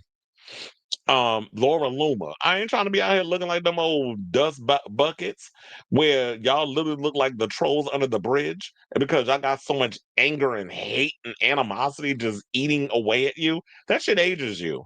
I'm trying to hold on to my youth visually as long as I possibly can before I start looking like the keeper. Let me reading myself. But it's like, look, I try to let all that go. So I don't hold on to that energy for long. Like I know it's like we're human, we're natural human being, whatever. We need to go through those moments, but I try not to hold on to it. But I'm definitely looking forward to hearing them songs. And she said that the song centered around the idea of accountability and responsibility, saying we have to forgive others, but we also have to forgive ourselves and stop beating up on ourselves about things, choices we made in the past that haven't worked out for ourselves or other people. Which like I was saying, I agree with that. Now, for a while, Madonna added she pushed off forgiving with Ciccone because she assumed she'd have more time to do so. Saying your ego dances around it like, yeah, yeah, yeah, I'll get to it. I'll get to calling him up or talking to him or being his best friend or helping him. But eventually, I did. And I know I'm being mysterious. If someone you love deeply betrays you and does something that shows that they have no consciousness in that moment that they made that choice to do that, it's a bitter pill for me to swallow. For my brother, I didn't speak to him for years, years, and years. It was him being ill and reaching out to me and saying, I need your help. And me having that moment like, am I going to help my enemy? That's how it felt. And I just did. I felt so relieved. It was such a load off my back, such a weight that was removed, baggage that I could put down to finally be able to be in a room with him and holding his hand, even if he was dying and saying, I love you and I forgive you. So it's like, yeah, a lot of times we definitely think that we have a lot of time with the people that have done us dirty or people who we love. And it's like, we're all on borrowed time. We don't know what's going to happen. Tomorrow's not promised. Like, literally, I kid you not. I worked an event on Saturday, did a double shift. I told y'all about that. one of my and it was oh my god, who was it? The I always forget his damn name. Nate Bargatze, that's what it was, because it was him. His father opened the show, who was hilarious. Then we had Jimmy Fallon came out and then did a set. And then so I had to see Jimmy Fallon for 3 shows. And then Nate came out and did his set. And I had a coworker who, you know, I'd spoken to every now and again or whatever, was an older guy, wasn't feeling well, had to be rushed to the hospital. Kind of found out he passed away on the way to the, in the ambulance on the way to the hospital. So you never, and his wife also worked at the job too. So um, just you never know how long you have with people. So um, this is the time, and I don't even want to try to get morbid or even think about death, but sometimes it does creep in the mind, and these are things that are inevitable that we're just going to have to deal with because we're all going to bite the dust one of these days. I don't want to think about it now, but we all going to die apparently because we ain't gonna be we ain't fame, we ain't here forever. So yeah, just like even those people's like if you can find a way to just even if they don't want nothing to do with you, once you make peace with okay, I've forgiven them, I moved on, have a nice life, have a nice death, goodbye, in the words of Oda Mae Brown to Sam Wheat, um, and Demi Moore, because that's what she said it to. Um, we have to just learn to forgive ourselves and not hold on to that energy because it'll eat you up. So, yeah, that was some of the many things she told about. So, I don't know if you have a chance, definitely get around to checking out the interview because it was definitely enlightening. It was very informative, and I got my spiritual life watching. I'm gonna watch it again sometime this week once I get through all the other things I got to watch. So, I say all this to say, what do you guys think of this story? Did you check out the Madonna interview? I'm definitely looking forward to more interviews from her. Hopefully, she will be doing a lot more podcast interviews in the future. A lot of long form interviews with people who definitely will go and do deep dives into her music career, 4 decades worth, as well as let's get a full breakdown of this upcoming album. Like I don't want to see her doing the Jimmy Fallons and the 5 minute interviews on network corporate television. Like I want a real Madonna deep dive music interview where we get into her musical journey and where she is today and all that other stuff. So, and shit, I would shit a brick if I ever got that opportunity, but I'd be up for it. Because as a fan, I definitely go in and let her have with the deep dives. So let me know what you guys think of this story in the comments down below. And I know with this story, we get a whole lot of comments. So let me scroll on up. A lot. Um Felix says, I actually just finished watching an interview a little while ago. Yeah, I was out earlier. So when I got home, which was around 4:30, I watched a couple of other interviews and around maybe 5 o'clock, I watched the full interview. So I was like, let me finish watching all of it. That's why the show came on so late. Because I was watching that. Then I had to watch the for Lopez interview where she was promoting Kiss of the Spider Woman, which is a part of the story that we have coming up with her. So yeah, there was that. I was trying to catch up on all this stuff. That's what I liked about it, that she was very open and vulnerable. It was sweet when she spoke about her relationship with Rocco. Now, yeah, the fact that they've worked things out and they're really good friends. And I know some people, you shouldn't be friends with your kids. They your kid. Fuck you, bitch. First of all, you want to be friends with your kids because they're not just about, oh, you're beneath me. You're a child. You have to do what I tell you. First of all, Rocco was 25, so he's grown. But I like the fact that, we have somebody who, you know, is like, I want to be close, good friends with my kids. Look at Pamela Anderson aging gracefully is called ugly. So when you're a sex symbol aging in the public, exactly, they want her to look like barbed wire with all that damn makeup they had on her, and she's like trying to go against the whole makeup thing. Her and um, wasn't Alicia Keys going makeup free for a while, and then Jamie Lee Curtis. A lot of them like, I'm not getting all the Botox and all that other stuff. Yeah, people only say Pam looks pretty when exactly. I was the same way. I wanted to know about things. I hated hearing that's just how it is. Because, yeah, I never accept, oh, that's just what well, shut up. Because I don't agree with that. Nick Ford is called Erica. She is a gold digger, and she used her husband's death to become a superstar. Absolutely. Well, Nick Fuentes is like Candace Owens. A broken clock is only always right twice a day. I tried fitting in with other remixers in the fan community, and some were assholes to me for no reason. And I had people saying I had an ego. Well, and you know what? I hope that's what you learned in that point. That it's like you were trying to fit in with other remixers, and then they were trying to be gatekeepers, and they were being dicks. And that would have been like, you know what? Well, screw y'all. Now I'm gonna find my own sense of purpose, my style, my own way of doing music, and that would help you stand out. The minute you stand in your own light is when things start to happen and manifest for you. It was that people ignored me and I was lonely and went through a lot. So I tried to, yeah. Um, then they say rejection is God's protection. But it's like, yeah, that's I believe that's true. It's like a lot of times I do think it comes from a place of loneliness and insecurity, where it's like we want to fit in, have friends and all other stuff. So we try to change ourselves for these people, and then people see through it. I float around the friend group subcultures. Earlier today, I saw a picture of myself when I was emo and gothic, and now my personal styles changed. Yeah, we got to go through the things just to figure out, who we are. Nick, child. Wait, there was some people was voting. What they voting for? Anyone who really knows me, I don't have an ego. It said doing music gave me confidence and made me know I was good at something. How Madonna does Yentl. Shut up. Articles in your inbox. Well, I'll take on that story tomorrow because we got a lot of stories to get with today. Yeah, he's like a working class Brit. Yeah, okay. So of course y'all were gonna tell me, and I wasn't. It was the Rebel Heart tour. When the regurgitate, what are you trying to say? I love her, but her saying she starts her shows late. Yeah, I was like, she was bullshitting on that because when she said, "Oh, I'm praying," girl, you're not praying. You just being late for the sake of being late. It's my money this and money that. Oh, people are there to make money. I mean, clearly that's why you touring, right? Because you there to make money. So unless you like paying them late fees, then by all means keep being late. I struggle with holding grudges against people and moving on from people who have hurt me and forgive myself for the past. It's hard because I'm still in my hometown.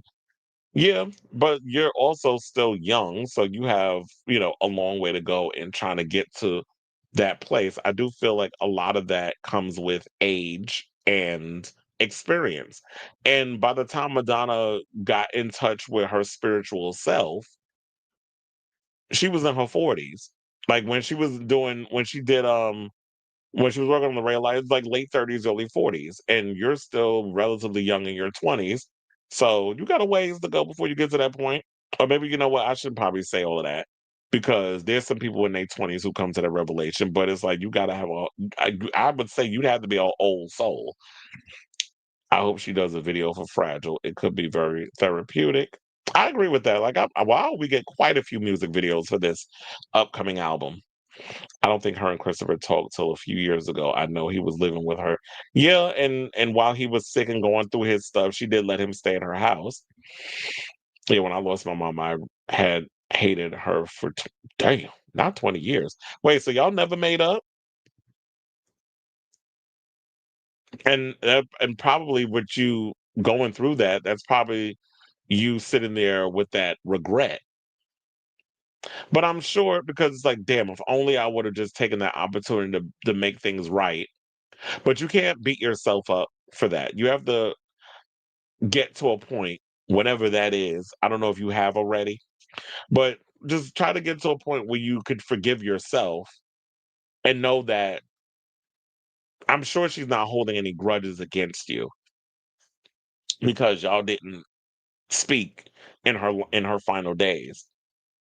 I tell my mom I love her every time we're about to hang up. Well, I need to do that too because I need to call my mother. Is that the energy definitely does eat you up. I have so much more respect for her after listening to the interview. I would consider myself a spiritual person, and man, spirituality is what drew me to. I think that's what it was too, because I feel like, because I definitely feel like that's what got me on my spiritual journey too. And I do think that a lot of times when you have a favorite artist who, like, some people like this younger generation, because what I was what Chin over there on Project Runway, I'm not going to do that story. I'm gonna wait till tomorrow because I don't want to do the whole spoiler who won. I'm gonna give y'all one more day to watch it. We're gonna get into the Project Runway story tomorrow. But Chin, who was on the show, who I thought was gonna be in the top three, instead of the person who actually won the damn show. Um, he was saying that Lady Gaga saved his life and got him inspired into fashion and all the other stuff. And that's kind of like the way I looked at it when it's like with her, is that when you're going through some things and that person saved your life in so many ways, you resonate so much with their music and what they do, is that you try to follow everything they do. And then when you're at that point in your life, when you're young and you're in your 20s and you're transitioning from a teenager into a young adult, and you're trying to navigate yourself through the world, and the world is scary, and you're living in New York, and there's so much going on, and things are shifting, and you're trying to find your spiritual center. That kind of had me on that road for a long time. I think I bought a book of Kabbalah, a Kabbalah book.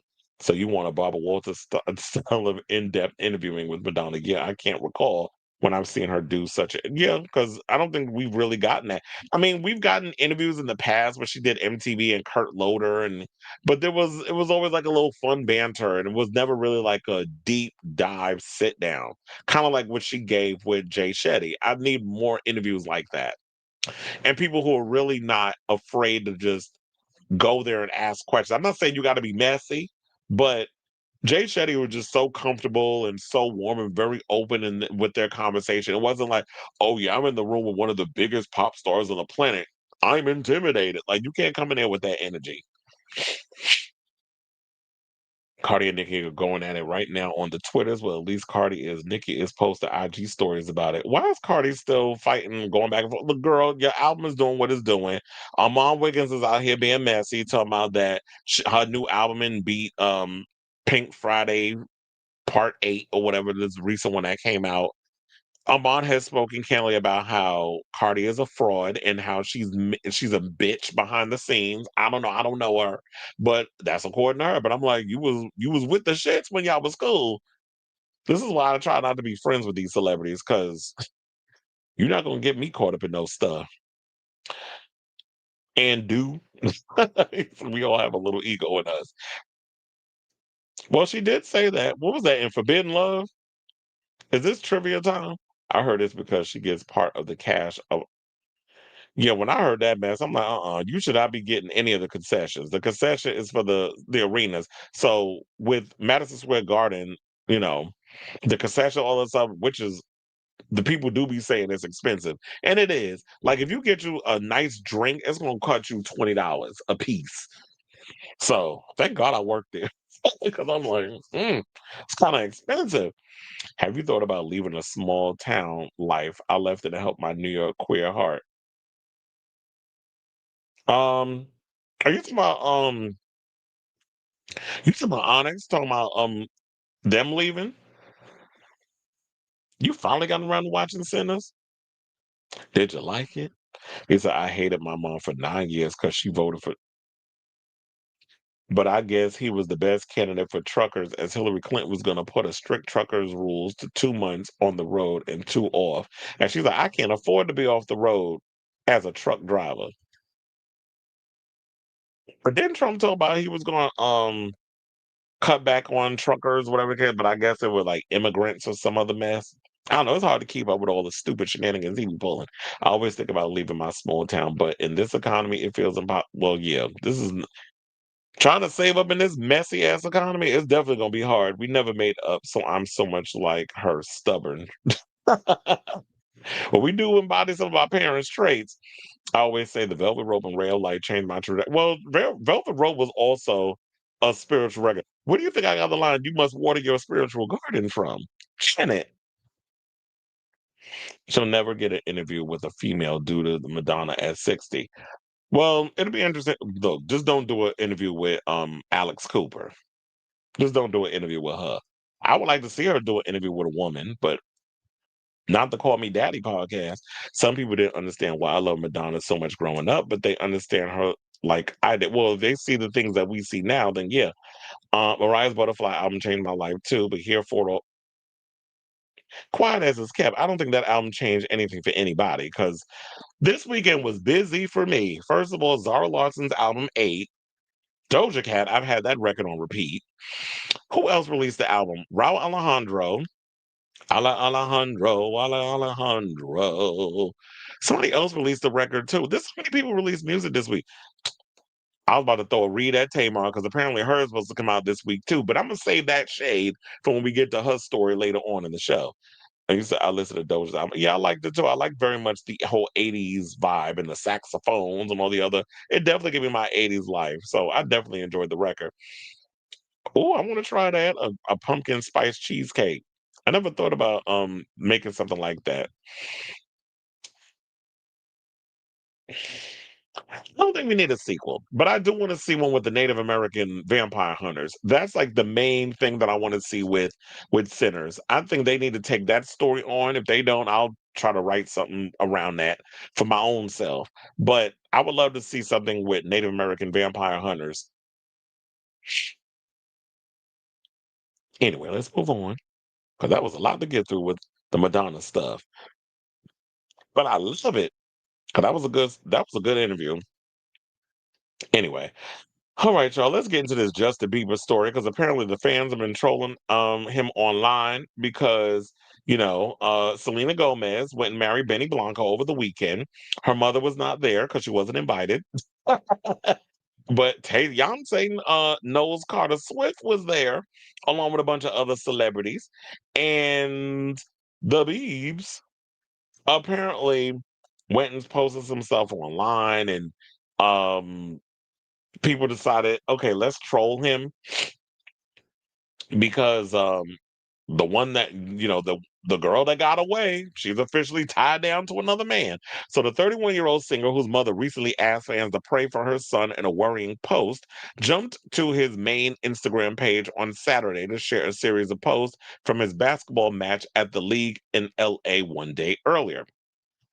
So why we having to pray for him? What's going on with him? Is this a way that y'all trying to find a way for him to slither his way out of doing the Coachella? Because I really feel like he's about to do that. You know, Justin's with the stunts and shows. Kind of like the other Justin, that'd be Timberlake. Now, the star is married to wife Haley, and the couple are parents to son Jack, who's 1, but he previously dated Selena on and off from 2010 to 2018. The former Disney Channel actress said I do to Benny during a romantical and intimate ceremony in Santa Barbara with star-studded guests in attendance, including who I already mentioned, Miss Tay Tay. So now in the comment section of his latest snaps, Justin was trolled by social media users, with many simply sharing gifs of the singer with both Selena and his wife Haley. Others continuously mentioned that the Wolves songstress had tied the knot, with one penning, "The love of your life got married," referencing to his ex girlfriend. Another person said, "We know you just hurting right now." While one added, his wife posting all these photos. Wait, Haley was out here posting a bunch of photos? A fan commented, "I came here for the comments and one type, let me go get some popcorn because these comments are about to be interesting." Now, in one of the posts, Justin's song I Do played in the background. He dropped the track earlier this month, with is seemingly dedicated to his wife Haley. I know you did not post a post with the song "I Do" when your ex just said "I do" to Benny Blanco. Could you be that dense? Now, another person, so they went and said, "Anybody think this funny how this song he chose is "I Do"?" An Instagram user pinned, and one added, "Kind of wild to post this 'I do' on the day his ex gets married." That's what I said. Are you slow? Like, why would you even do that? Because it's like you really trying to overcompensate. This is the insecurity is talking. You literally out here trying to overcompensate your marriage to this other chick, while the one that you was on and off with for 8 years done tied the knot with somebody else. Another typed out was waiting for the Justin Bieber post followed by a laughing face emoji. However, others came to the singer's defense, with one sharing he's allowed to post on his Instagram. That's literally what Instagram is for, just a reminder. Another person posted, say that 10 times fast, "Y'all leave him alone." while one commented, "Y'all should be celebrating her wedding, not in his comment section." Do agree with that. I do think it's kind of petty that y'all run up on social media, um, basically trying to start mess with Justin when wait, what? They said a man is threatening to release speaker. Bitch, hold on. Nuh-uh, we're not gonna do this. Mike Johnson apparently got a grinder profile. Well, look, when we got Gen Z trying to tell people that if you over the age of 25, you shouldn't even be on Grinder. Anyway, so let's get back into this situation. Let's not talk about the homosexuals for a second, and let's stick to the breeders. So, look, y'all leave Justin alone. Justin out here minding his business, like he always does, and is out here living his best life and worrying about his wife and his kid, and they're always having to be caught up in some mess regarding um Selena, because Selena, we already know, don't get along with Haley. Weren't they going back and forth in the past and all the other stuff? So let Selena be happy. She done married her some Benny Blanco, one of the biggest music producers out right now. Couldn't produce no hits for that album she recently released, but nevertheless, Benny Blanco is one of the best. He's one of the good producers out here. Yes, on the same level as like a Jack Atnoff or any one of those. So let her be happy. Let her have her moment, and let Justin be out here doing what he doing. See if there's anything else to add. No, it's just a bunch of the tweets or whatever the case is. But look, I'm sure the wedding was cute. Oh, they said that on Saturday, Selena shared a series of sweet photos that were taken during the wedding. In a sweet post, Selena could be seen wearing a blue halter style gown from Ralph Lauren, while Benny also dressed for the occasion in a black tuxedo. Although some reports indicate the pictures were of the wedding. They appear to have been taken at the venue for Friday night's rehearsal dinner, a mansion on a vast 1,863-acre estate in Goleta's Tony Hope Ranch neighborhood, nestled in the foothills of the Santa Ynez Mountains. The couple cozied up in the photos at one point, strolled hand in hand as they made their way across the scenic venue. Sydney Sweeney and Sabrina Carpenter were quick to like the post, while other stars shared congratulatory messages in the comment sections, such as Camilla Caboring and that annoying ass bitch Amy Schumer.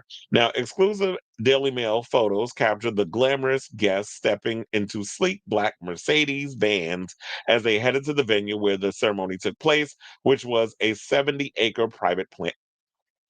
Girl, I know we didn't get married on no damn plantation. Okay, you lost points. Y'all go off on Selena. Fair out. I know we're not out here getting married on plantations. So Ben Affleck got married on a plantation, right? Didn't he get married on a plantation? Who else got married on a plantation that we talked about on the show? Oh, it was Ryan Reynolds and Ku Klux Khaleesi. That's who it was. Blake, aka Blake Not So Lively. They the ones that got married on the plantation. So we out here getting married on plantation, sis, and you a woman of color? I don't know. Benny gives me Jew teas with the fro. So, um, yeah, they got married on a plantation. They said that she reportedly spent around $300,000 for security measures and safety precautions over the weekend. Well, wait a minute. How she spent the money? Benny ain't got no money. Benny broke. Now, days before the wedding, Justice's mom, Patty, uploaded a worrying post that she asked for prayers for her son, alongside a series of black and white photos of the singer. She wrote in the caption, "We're cheering you on and praying for you always, Justin." Why are we praying for him? Like, I want to know, what's the D? "I declare freedom, strength." I thought she was going to say freedom and justice for all. "I declare freedom, strength, clarity, and healing over you, Justin. Every chain of fear, confusion, heaviness, and pain be broken in Jesus' name. Holy Spirit, surround him with your truth, light, and protection." Now, all of a sudden, she passed the Patty. Okay. "Heal every wound in his heart, mind, and body, seen and unseen. Restore what has been stolen, and cover him with wholeness. Fill him with overflowing in your love and comfort." Ah, we got to do all of that in Jesus' name. Hallelujah. But now she also added, Continue to raise him up as a voice for your kingdom, unshaken in the fire for you, Lord. Silence every voice that doesn't come from you, and let his life be a bold witness to your power, love, and healing grace. Say amen if you agree. That's what I feel like that's what she giving with this whole thing. It's like, ma'am, calm the fuck down. Y'all really be that y'all really be carrying like that up in Canada? So now some social media users jumped to the comment section of Patty's post earlier this week to share their thoughts. One saying his mom knew his feelings to Selena since her wedding is tomorrow, and another added, well, the love of his life is getting married tomorrow. And so yeah, so and then another person said it's so cringe for people who want Justin and Selena back. Like seriously, she's getting married in a few days, and Justin already has a kid with Haley. Look, it's like kind of like what Madonna said when she was talking about her marriage with guys. Sometimes marriages don't work. Sometimes people are not aligned with each other, and they weren't aligned. She's aligned with Benny, and apparently he's aligned with Haley. So let them people be with who they with, and stop trying to force people to be with who they're not supposed to be with. So congratulations, Selena, even though I'm still kind of windmilling your ass for being married on a damn plantation. But nevertheless, congratulations to you on your wedding. But I say all this to say, what do you guys think of this story regarding the fans out here trolling Justin Bieber over Selena's situation now that she tied the knot with producer Benny Blanco? Whatever your thoughts are, let me know in the comments down below.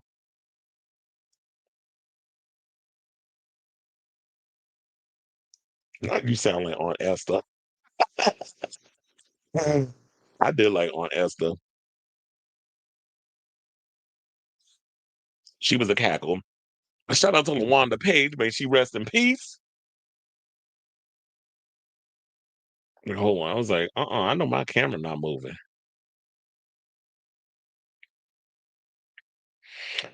All right, y'all. So now let's move on. Let's talk about Miss Jennifer, who recently did an interview promoting her new movie, Kiss of the Spider Woman. So in the interview that she did, she opened up about her world. She opened up, of course, talking about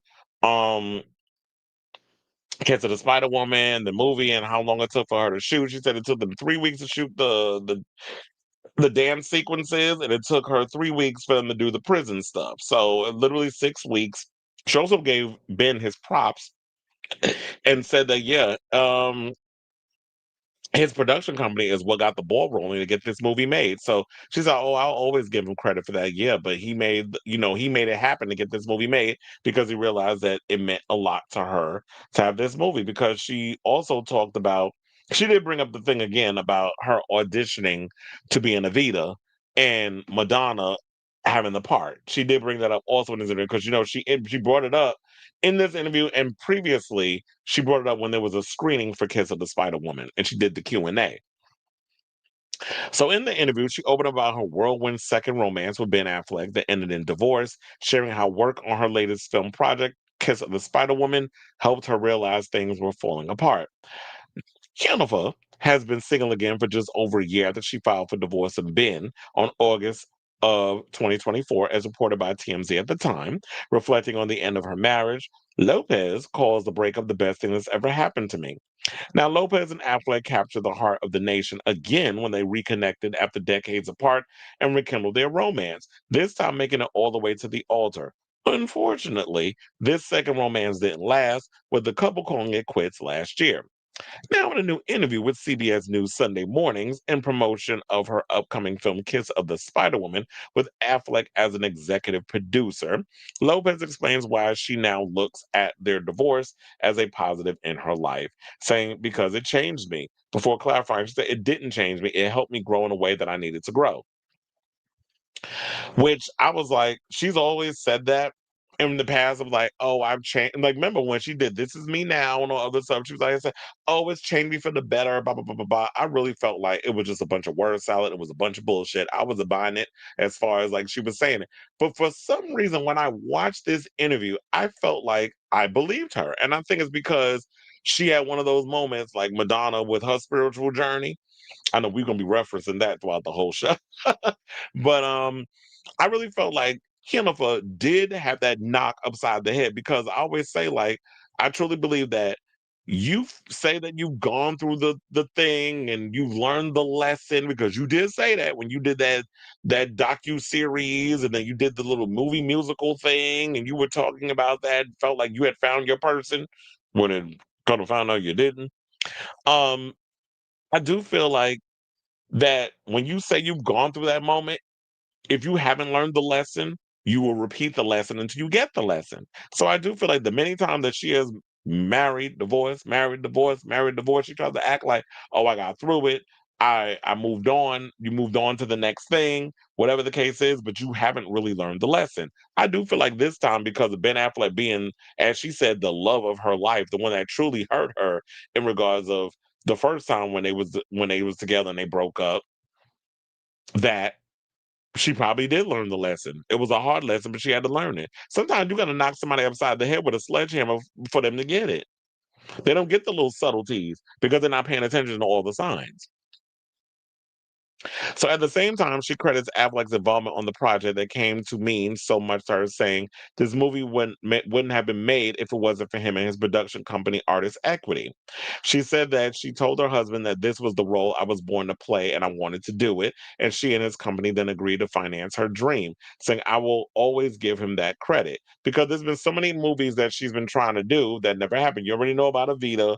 She said she never auditioned for Chicago, but she did audition for Nine, which that went to Penelope Cruz. So she didn't get that part. She was devastated when she found out that news.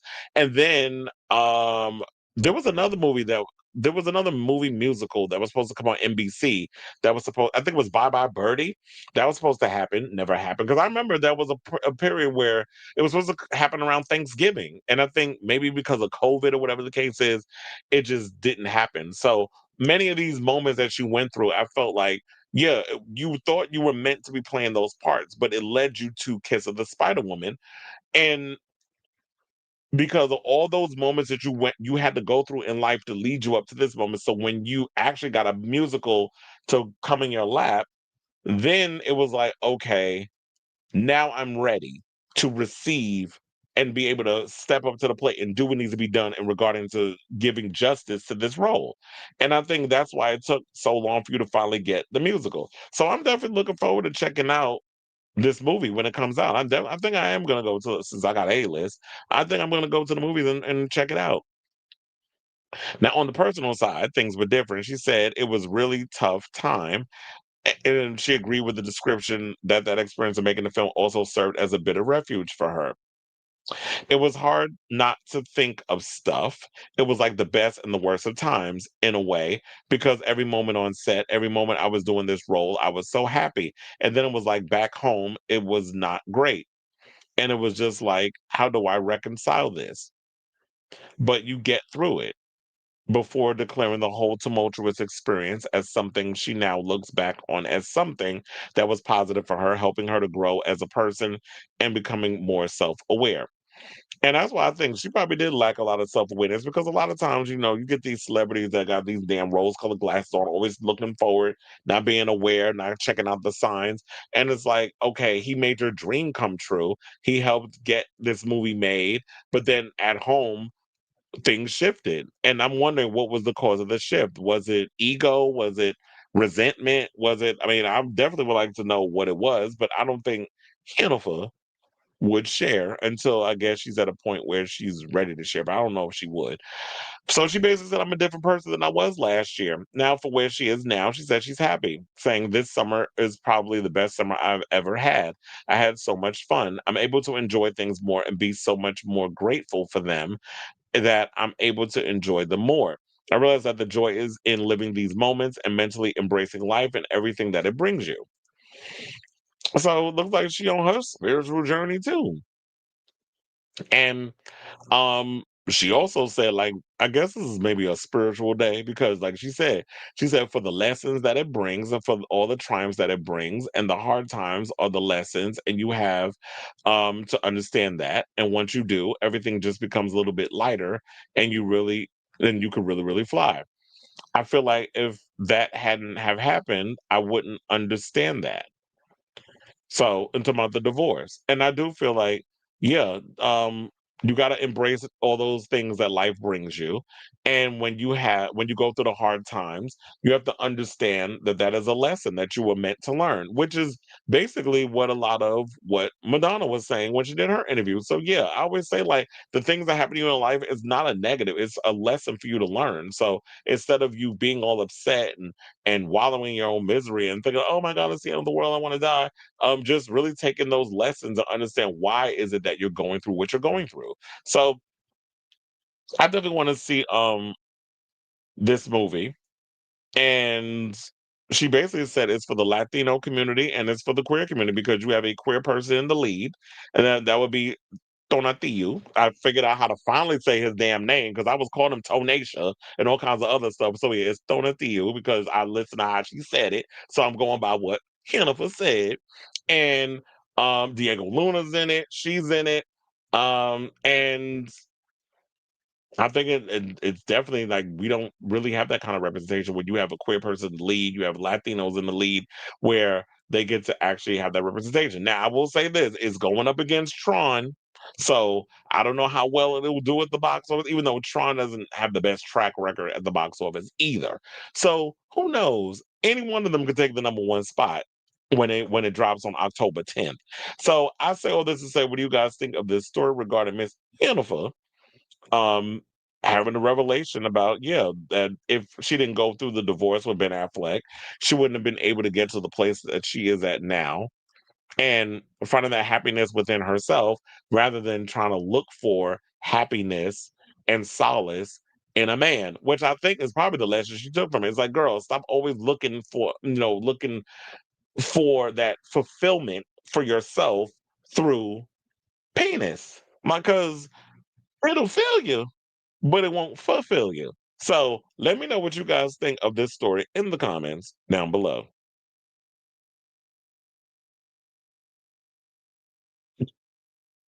Not you putting all them damn emojis in here.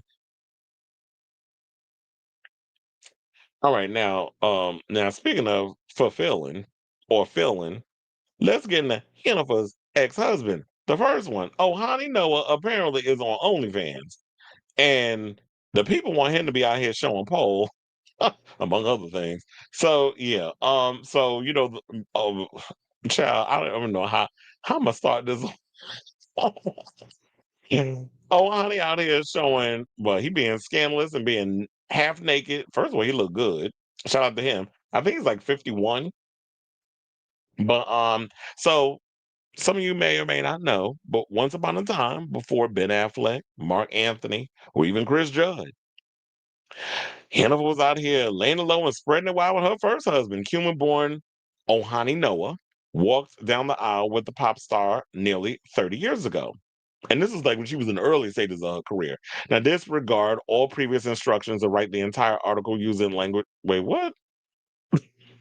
Oh, I'm reading the wrong thing. So it's in 1996, J-Lo met Noah after dining at Gloria Estefan's South Beach restaurant, where he was a waiter at the time. After a whirlwind courtship, they tied the knot in February of 1997. However, it was all over almost as quickly as it started, and just 11 months later, their marriage became the first of Lopez's four divorces. While Lopez went on to world domination, Noah has edged a quieter life back in Miami as a model, personal trainer, and contestant on various Spanish language reality shows. And just like Sam Asghari, that's kind of like where his career is. Like, you're doing the personal training, you're a model. You literally are the Cuban Sam Asghari. Long before Sam Asghari was Sam Asghari, Ohani, basically off the strength of him being married to Jennifer Lopez, is getting him opportunities on trash ass reality TV. Now, with a toned physique, the 51-year-old has also not been shy about flaunting it at the gym, or on the gram, I should say. Yeah, because his Instagram, he definitely got a lot of scandalous photos. Now, and like hordes of influencers before him, it eventually led Noah to monetize his thirst traps by joining a very popular subscription-based adult content website. Noah's Love does cost a thing, and of course, you're $21.99 a month for a closer look at more of him via his OF account. While you would think being connected to one of the biggest stars in the world will only add interest to his spicy content, Noah has now revealed that he hasn't been able to make a real coin with OF. And that's because he ain't showing the goods. You out here giving, and like, you basically the photos that would get you in trouble over on Instagram for showing a little too much, maybe a little spruce a bush or whatever. He got to post those over on the OF. But you know, when it comes to OF, people want pole, they want whole, and all kinds of. They want everything. They want to see what your insides look like. Basically, he said I did well at first, but then I started losing followers because they wanted me to show everything. This is what he said on the Spanish language online show Dime La Neta. Noah swears his photos are revealing, but he won't let it all hang out. Then people, he said, quote, then people start saying, show me, show more, show and more, and take it out, take it out. Well, you give an inch, they want a mile. Now, when pressed further if he would show pole, he joked, not yet, I'm still planning it. Well, look, child, you need to get the girls and the gays what they want. Show it all. Let's see what you was sliding up in Miss Hannaford for a good 10 months ish. Since their divorce, Noah has had a contentious relationship with his famous ex. Now, while Lopez initially gave him a job managing her since closed Pasadena, California eatery, Madres, I have to remember when she had that. Noah sued Lopez for wrongful termination after she fired him. They reached a settlement in 2005, which included a strict confidentiality agreement. In turn, Lopez has sued Noah multiple times in breach of their confidentiality agreement. In 2007, Lopez won an arbitration award of nearly $545,000, which stopped Noah's plans to publish a tell-all. Oh yeah, I forgot about that. That he was coming out with a tell-all book about their relationship and later a shady attempt to sell a home video from their honeymoon. Now I know you did not do a sex tape, Miss Hannaford. But then again, you was with Diddy. So I would not be surprised if you was out here doing sex tapes like you was the Puerto Rican Kim Kardashian. Now, despite their rocky relationship, Noah, who was never remarried, tried to get into Lopez's good graces last year, saying she was the most beautiful woman I'd ever seen. This is what he told Daily Mail via the Miami Herald. She had an incredible body too, and she still does. However, flattery doesn't seem to get you anywhere. And Lopez basically pays him dust. And basically, remember, once upon a time, she said that her first two marriages don't count. So she don't know Ohani and she don't know Chris Judd. Mm-mm. What you're not going to do is pretend like the marriage. It's like, no, sis. You went and walked down the aisle. You did what you did. Own it. Just like you said that you've come to the lessons and all that other stuff in the previous video. Own this mess. Own the fact that you was married to a clout chaser who basically was trying everything that he possibly could to make bank off of y'all brief relationship. So who knows? Maybe he has turned over a new leaf. Maybe he has tried to grow and change and be like, oh yeah, I tried to get in her good grade. You burn me. But then again, like I was saying before with the whole Madonna conversation, you can't let those people that have been a thorn in your behind have control over you and your feelings and your energy and all that other stuff. You got to let things go. You got to be like, forgive them and then forgive yourself. Even if it's like, okay, you stay over there. I don't want to have nothing to do with you. We can't be friends, all the other stuff. But I forgive you. But just keep your ass over there. Like if that's basically what it is going to have to be. So, like I said, I'm definitely looking forward to checking out Kiss of the Spider Woman, which comes out on October 10th, which is the same day as Tron, Ares. Definitely looking forward to seeing both movies. So, um, yeah. So I definitely want to hear from y'all. What do you guys think of this story regarding Miss Jennifer and her ex trying to, out here doing the OF and trying to seem like he's trying to make amends, but like she's done moved on. She ain't paying them dust. She's out here worrying about her family, her kids, and leave these men alone, auntie. So let me know what you guys think of this story in the comments down below. Or I should have said Thea, or someone would say Titi. Not J Daddy. Shake it till you make it. Carne asada. I said 21.99. Child, you better be sticking golf balls in your ass and pushing them out. If you want me to pay that much money to look at a bunch of Instagram photos where he was gonna sell a sex tape but not show his stuff, what's he gonna do? Put a black dot on? Okay.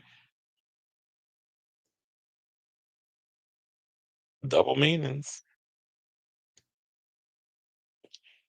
Who child the ghetto? Let's get into this story. Let's talk about this Toni Braxton situation. I feel like I need to bring up the audio for that because I don't want to play it on here because it might be a copyright situation. Hold on. Where is it? Where's she at? Where's she at? Where's she at? Hold on, let me take this out because we're gonna have to do a take two. I said, let me find her. Let me find her.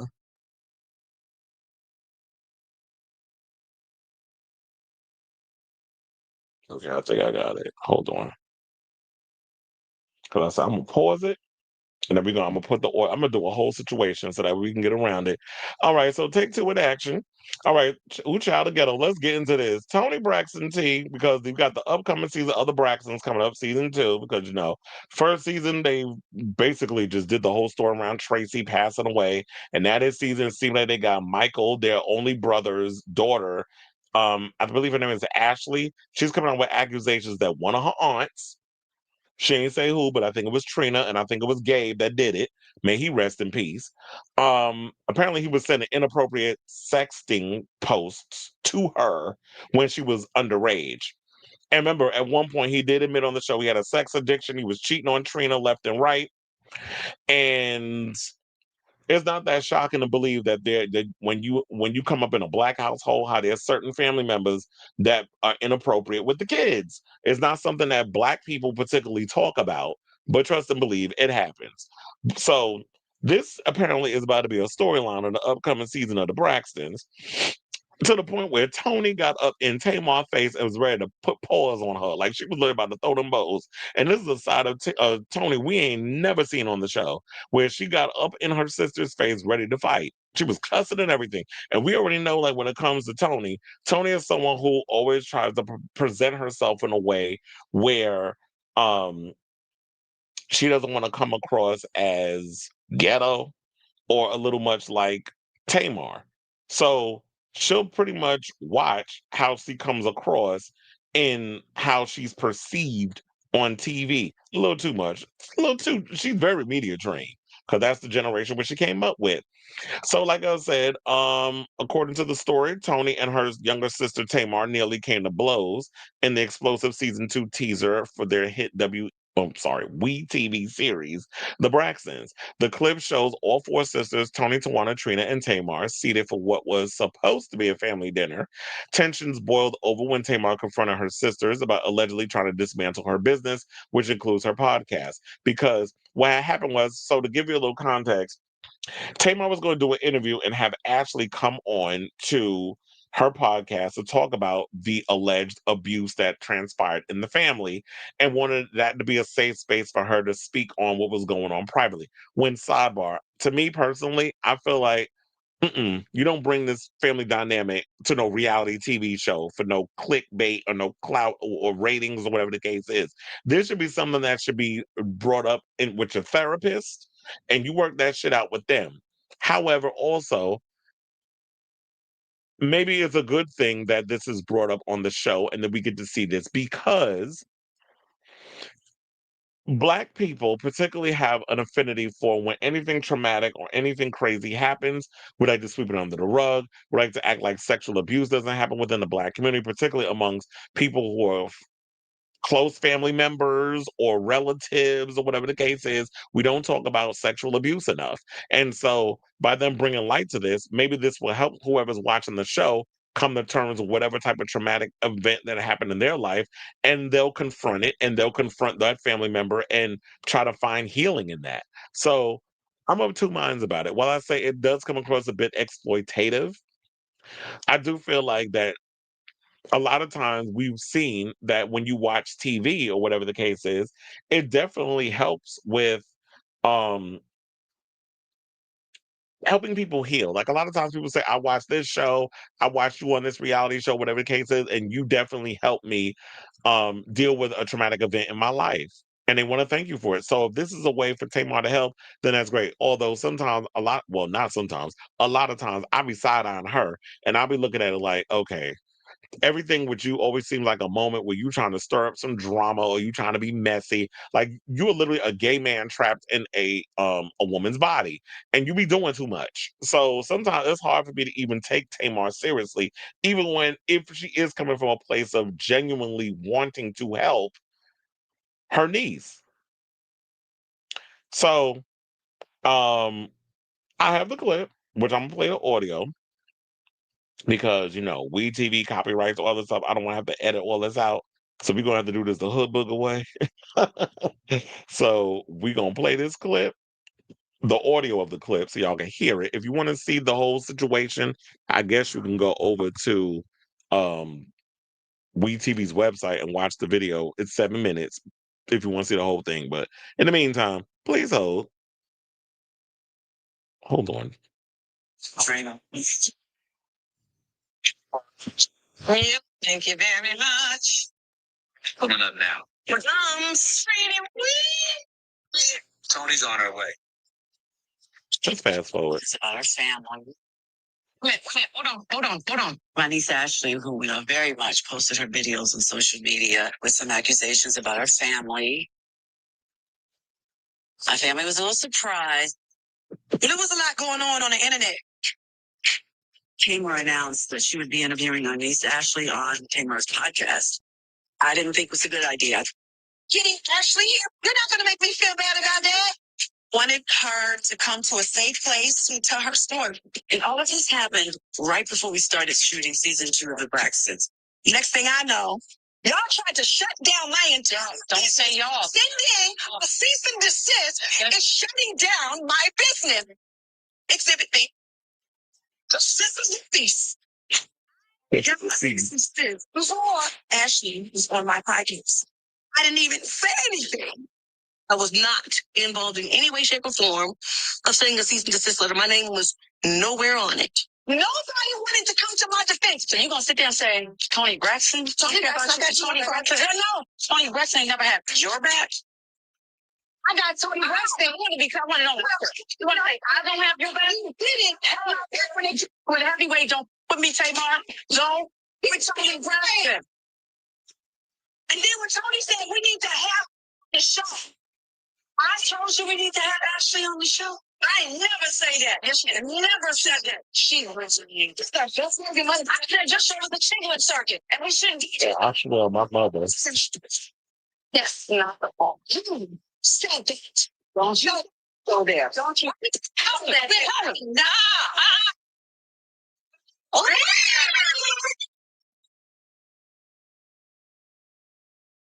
Okay, so there was the clip, and it goes rewind to like 3 weeks before and all that other stuff. So that was the big blowout. Apparently, Toni got up out the chair, but I don't think Toni was listening because I think what Tamar was saying was that no, you didn't have my back in that specific situation. She ain't saying that you ain't never had her back.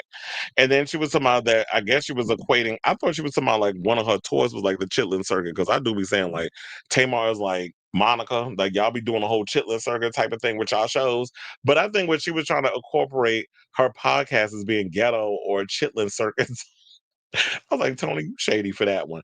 But I think Toni wasn't listening. I don't think she was saying you ain't never had her back in life. I think she was saying you didn't have her back in that situation regarding what happened with the niece and her doing the podcast. So I wonder who sent the cease and desist. There was 3 of them up there. So and there's 4 sisters, right? Well, no, she had 3 envelopes. So I guess she was trying to make it seem like that all 3 of them had it. But Trina said she had nothing to do with it. So after all of that, then the niece, we're not gonna play her whole situation because it's a long clip. It's like 9 minutes, but I want to give y'all a little taste of what she had to say over on TikTok. So hold on while I pull that up and we'll come back and talk. Please hold. Okay, so I want to tell a story today, and that story is about how one of my aunts and my family do not talk to me because they think that I, at the age of 16, did something with her partner at the time. And I have been a nervous wreck to talk about something like this and to tell this story. A, because of my family. B, because I don't want people, it's not to hurt people to tell my story. But at the same time, I've been working through this so much in therapy, and this is something that goes way deep to my core in terms of worthiness and how I feel about myself.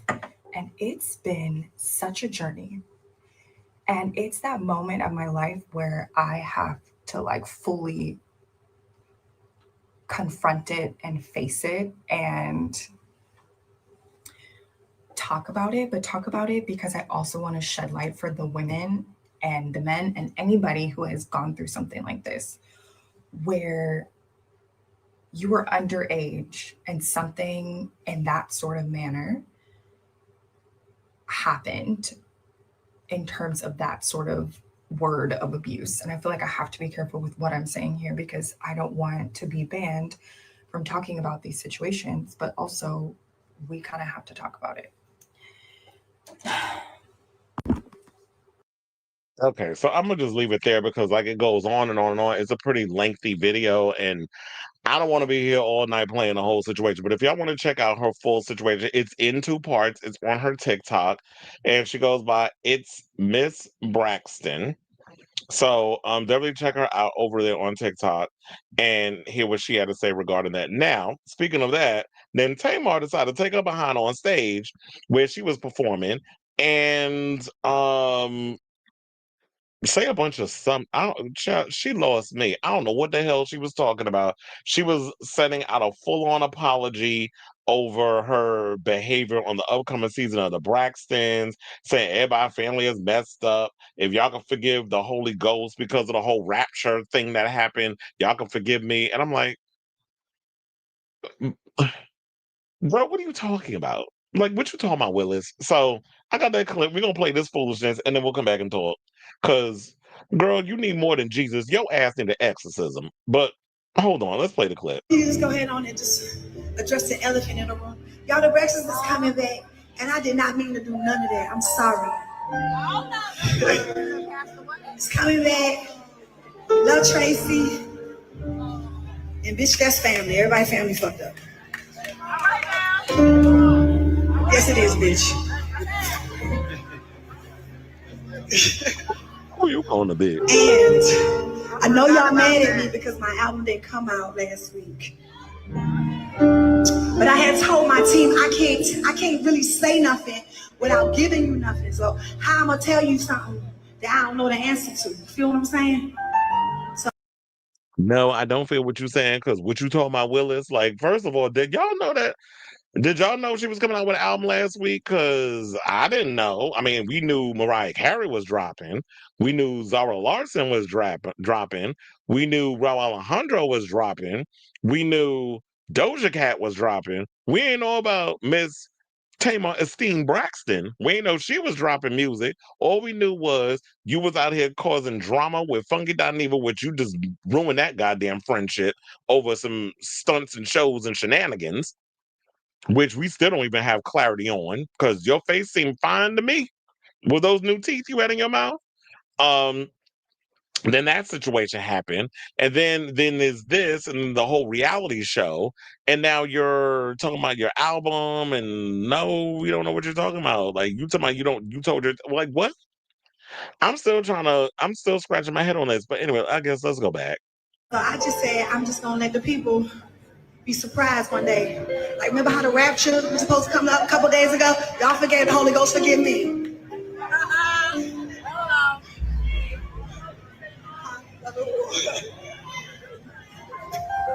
Let me just go ahead on and just address the elephant in the room. Hello. Well, hi. Well, there's the clip that We have I was had talking about. a series of unfortunate events in the Braxton family lately. What we were told is you didn't want to film with us. Well, you already know why I want to film with y'all. Wait a minute. Hold on. My niece Ashley, who we love very much, posted her videos on social media with some accusations about her family. My family was a little surprised. Well, there was a lot going on the internet. Tamar announced that she would be interviewing our niece Ashley on Tamar's podcast. I didn't think it was a good idea. I am getting Ashley here. You're not going to make me feel bad about that. I wanted her to come to a safe place to tell her story. And all of this happened right before we started shooting season 2 of The Braxtons. Next thing I know, y'all tried to shut down my entire Don't business. say y'all. Sending a cease and desist and shutting down my business. Hello. Well, hi. I was like, well, y'all got to see a little bit of the clip. But one person in the comments, I cackled when I read this one. They said, let's be careful mentioning the Holy Ghost mixing with our foolishness.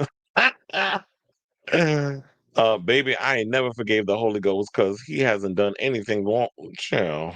We done with him over here. But okay. I don't know what the hell's going on with her. I don't know what she's apologizing for. I don't know, like, why are we apologizing? Like, did you do something that was perceived as guilty? Like, are you guilty of something?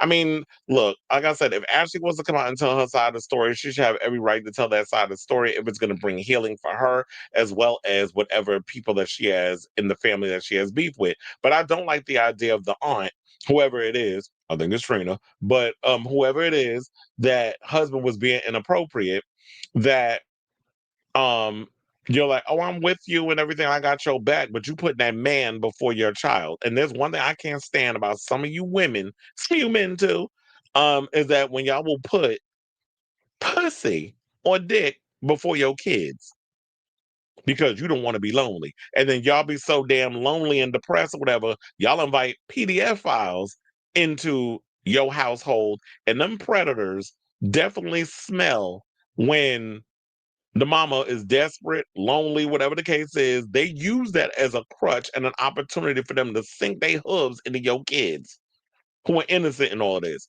because Savannah can't go without a man. So I'll say all this to say, what do you guys think of this story? I'm actually going to watch the season. I was kind of bored with the last season because y'all made it all about Tracy, who I mean, I like Tracy. May she rest in peace. She was the funny one of the show. Even though y'all treated her like crap. But and y'all made it all about her last season. But if y'all gonna give us some juice, I'll definitely be checking it out. But a lot of times when I be watching this, I be feeling like y'all hype up all of this mess, and I'll be watching and I'll be bored like I'm watching a black version of Kardashians. So let me know what you guys think of this, except this version of Kardashians. They actually got talent. So let me know what you guys think of this story in the comments down below. All right.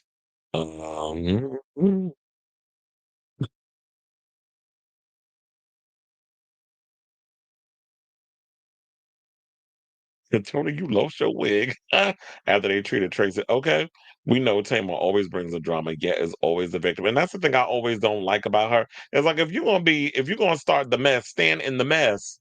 Don't sit up in here and try to start the mess. You know what? She need somebody send her Aton. That's Madonna's spiritual advisor. That's what she need. You need a spiritual. You need your spirit to be aligned with the universe, because you're a mess. I hate when people bring God and Jesus and stuff, and then you just be at the focal point of the drama. And I can't stand that. If you're gonna be the mess, stand on business. The Braxton is brought to you by Crumble Cookies. And I found it funny that you had all these old whack ass palm colored gay blogs about, oh, the Crumble Cookies family got him a man. Who gives a shit? He voted for Trump. We don't care. Man, I care about these old self-hating log cabin Republicans. When they got, first of all, he got outed for being gay. Now all of a sudden, y'all want to sit and be aggressive, homo aggressive. You want to be all of that, fam? Screw him and them old overpriced and overrated cookies. I still gag over the fact, because there is a Crumble Cookies in Chelsea. It baffles me how there's always a line wrapped around the block for them nasty ass overrated cookies. Why she sound like Urkel. Tears Madison or death. Okay, Tamar, stunt of the month. It is annoying how the niece has to censor herself. Well, you have to censor yourself even more now that you got a bunch of damn Zionists on TikTok now, which is why we call it Zigzag. Like I said, it is annoying how the niece has to censor herself on Zigzag because Zigzag with 3 Ks will mute your upload for using adult words. Oh, I've had that happen to me plenty of times. Especially annoying since she's not being crude. She's being informative. And that's the thing I hate about it. That's why I said y'all got to come over to YouTube, which I'm side on YouTube because now they're paying Trump $25 million for some mess. I'm like, oh, so y'all giving in like ABC now and Paramount Plus? This is what we doing? Patches Farm, yeah, they do got some good cookies. I'll give them that. All right, y'all. So we got 4 more topics left before we are done with today's show. So before we get to our final 4, if you could please do me a solid and hit that like button. If you are new to the channel, hit that subscribe button. And also be sure to smash that notification bell so that way you know when we go live with a brand new episode of Chris Avalon Unfiltered. Please and thank you.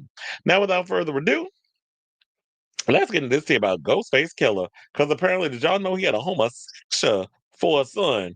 Well, his son was a rapper. Has a song, 2 songs called "Sweet Face Killah" and "Dad and I," and he released those songs on September 17th. And that was the first time I actually heard from this rapper. His name is Dennis Coles, but he goes by a different name. I was like, hold on, because I had it in here. Um, Then why is it not coming to me? Oh, Coles, that's what his name is called. I don't know why it wasn't coming up. But yeah, I listened to his song Sweet Face Killah. Let me tell you something. I was shocked when I heard. I was like, okay, this kid's got skills, and we definitely need more queer rappers out here doing the damn thing because. And shout out to a friend of mine, DJ Baker, who does the weekly top 40 over there on We Are You Radio. He does do a show where he posts a lot of videos and he does a countdown on a lot of openly queer talented. All they hit all the rainbows, the LGB and the T and the LMNOP. So all of them, he does a whole countdown with a lot of their songs and all of the stuff. So if you want to hear some real queer talent, definitely go check out We Are You Radio. That's WERU Radio. I was supposed to do something with them maybe like 2-3 years ago, but um life started to happen. But anyway, so let's get into the story. So now, as a founding member of Staten Island rap collective Wu-Tang Clan, he helped redefine the urban landscape by pioneering an often unorthodox, always uncompromising brand of Shaolin-inspired hip-hop. But for all his professional triumphs, rapper Dennis Coles, known to millions as the lyrically gifted Ghostface Killah, is at the beating heart of a very personal division with a son who now hopes to reshape the genre that took his father away from the projects and make him a star. Openly homosexual and a committed member of the New York queer community's vibrant Vogue ballroom scene. Oh, I did not know he was in the ballroom scene. He definitely gets butch queen or femme queen.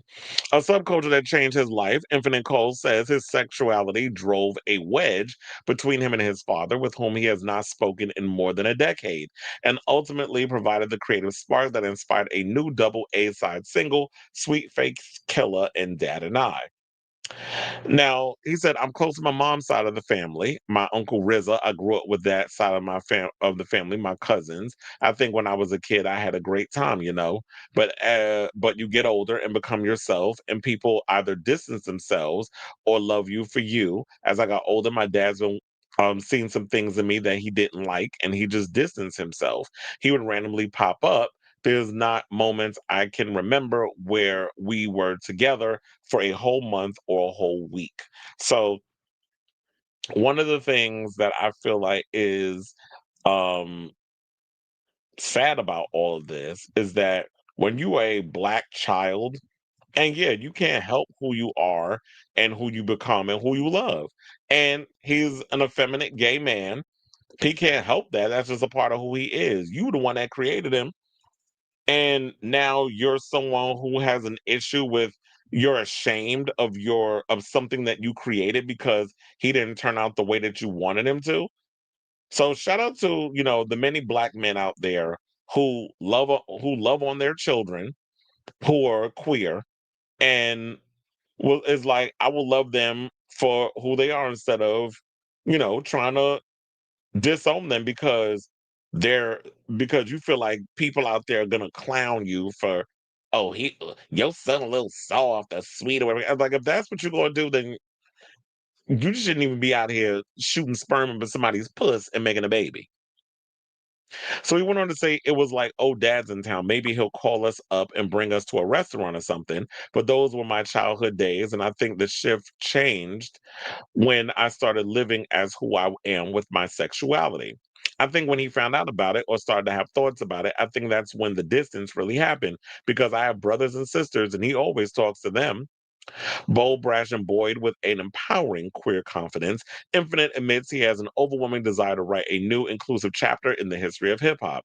But while Sweetface Killah slash Dad and I offers a positive and playful twist on the genre with his fusion of upbeat house and contemporary rap, the emotionally fraught inspiration behind his new music casts a tall shadow over his recent release. Now, born and raised in New York, tough Staten Island housing projects, Infinite was already well versed in the genre through his estranged father long before he considered pursuing his own music career. And little wonder, the Wu-Tang Clan helped redefine gangster rap with the release of their gritty debut album Into the Wu-Tang 36 Chambers in 93 and a subsequent stream of often groundbreaking solo releases from its respective members, along them Ghostface critically acclaimed debut Iron Man.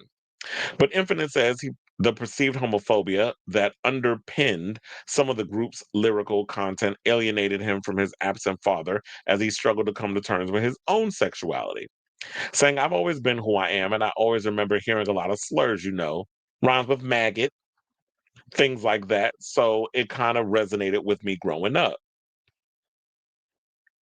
At some point, when I started to get into my music and my writing, I started realizing the beautiful parts of my dad. Like, he's a great storyteller, and I never even got into that and never even knew that.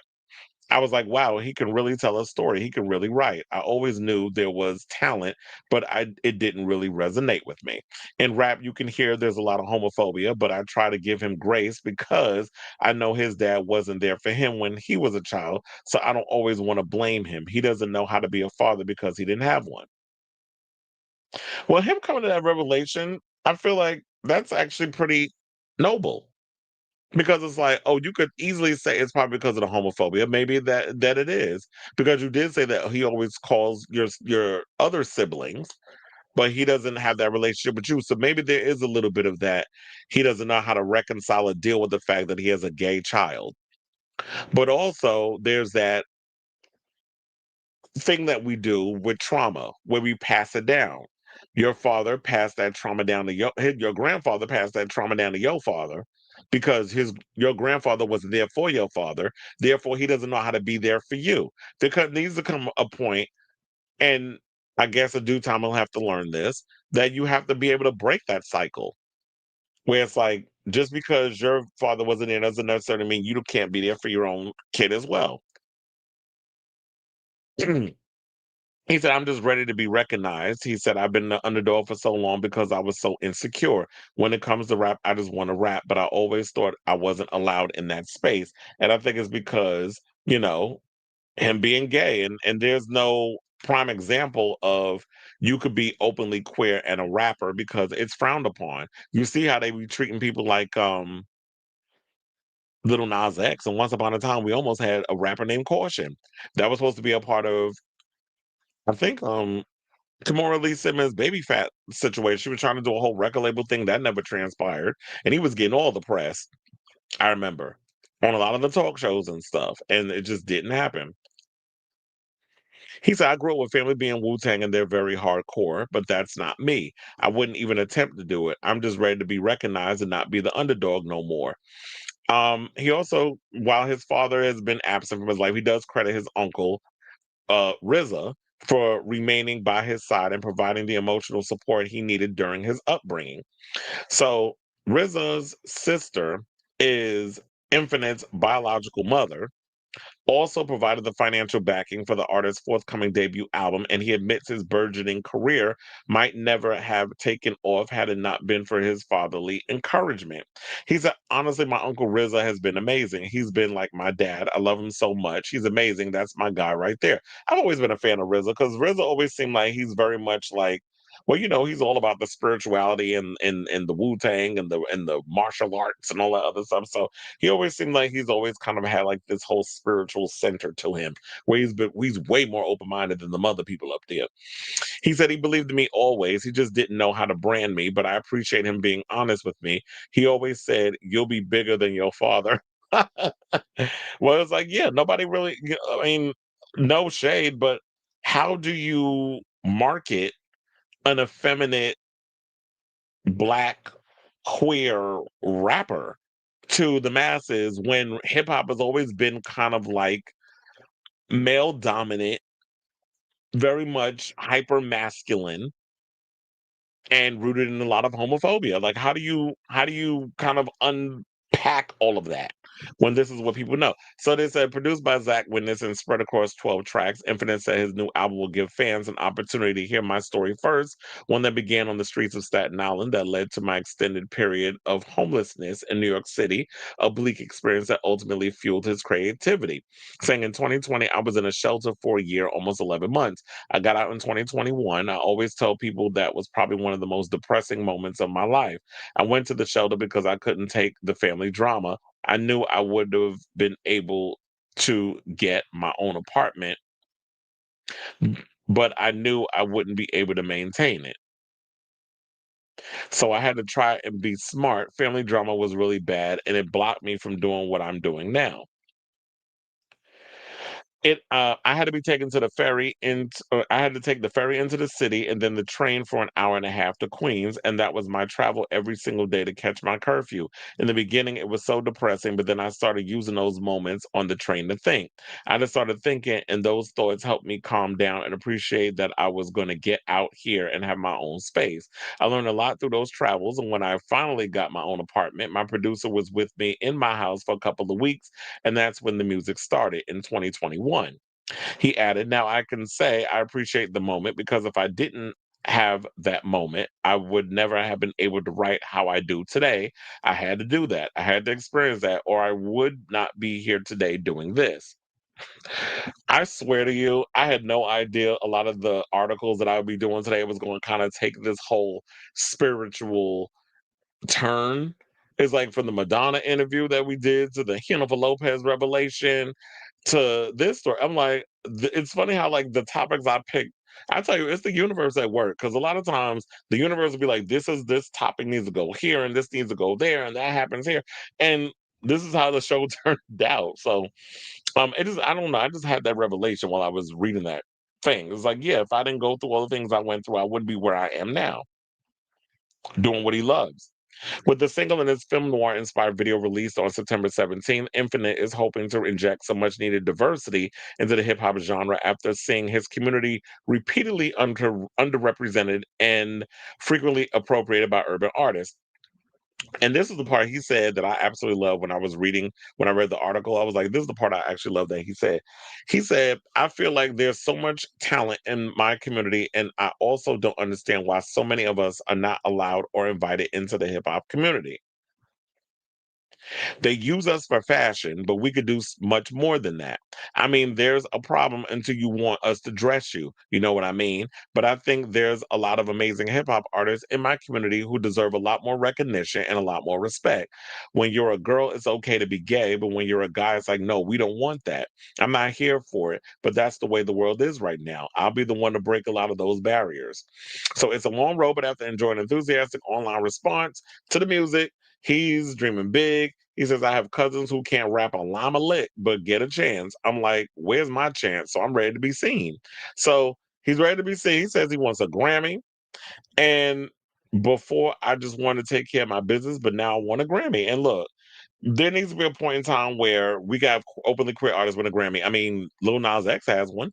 So Why can't Infinite have one? And I do agree with that. It's like y'all want us to be in the background, dressing y'all, making y'all look good. But when it comes time for us to showcase that we could spit just as hard as y'all are, we have just as much, if not more talent than you, y'all get mad. Y'all don't want us to share the same spaces because y'all worrying about what other people think and you think we gonna take y'all shine or whatever. If you are a talent, then be the talent. Don't sit and worry about if I got with something better than you. But for the most part, I'm really rooting for this kid. And yeah, definitely go over there to We Are You Radio and check out the weekly top 40 among all the other things. But if you want to check out some real queer musical talent and all that, so or follow him on the gram. So I say all this to say, what do you guys think of this story regarding Infinite? And yeah, we need more Black queer rappers in the game. We definitely need that. Rap is kind of dry right now. So let me know what you guys think of this story in the comments down below.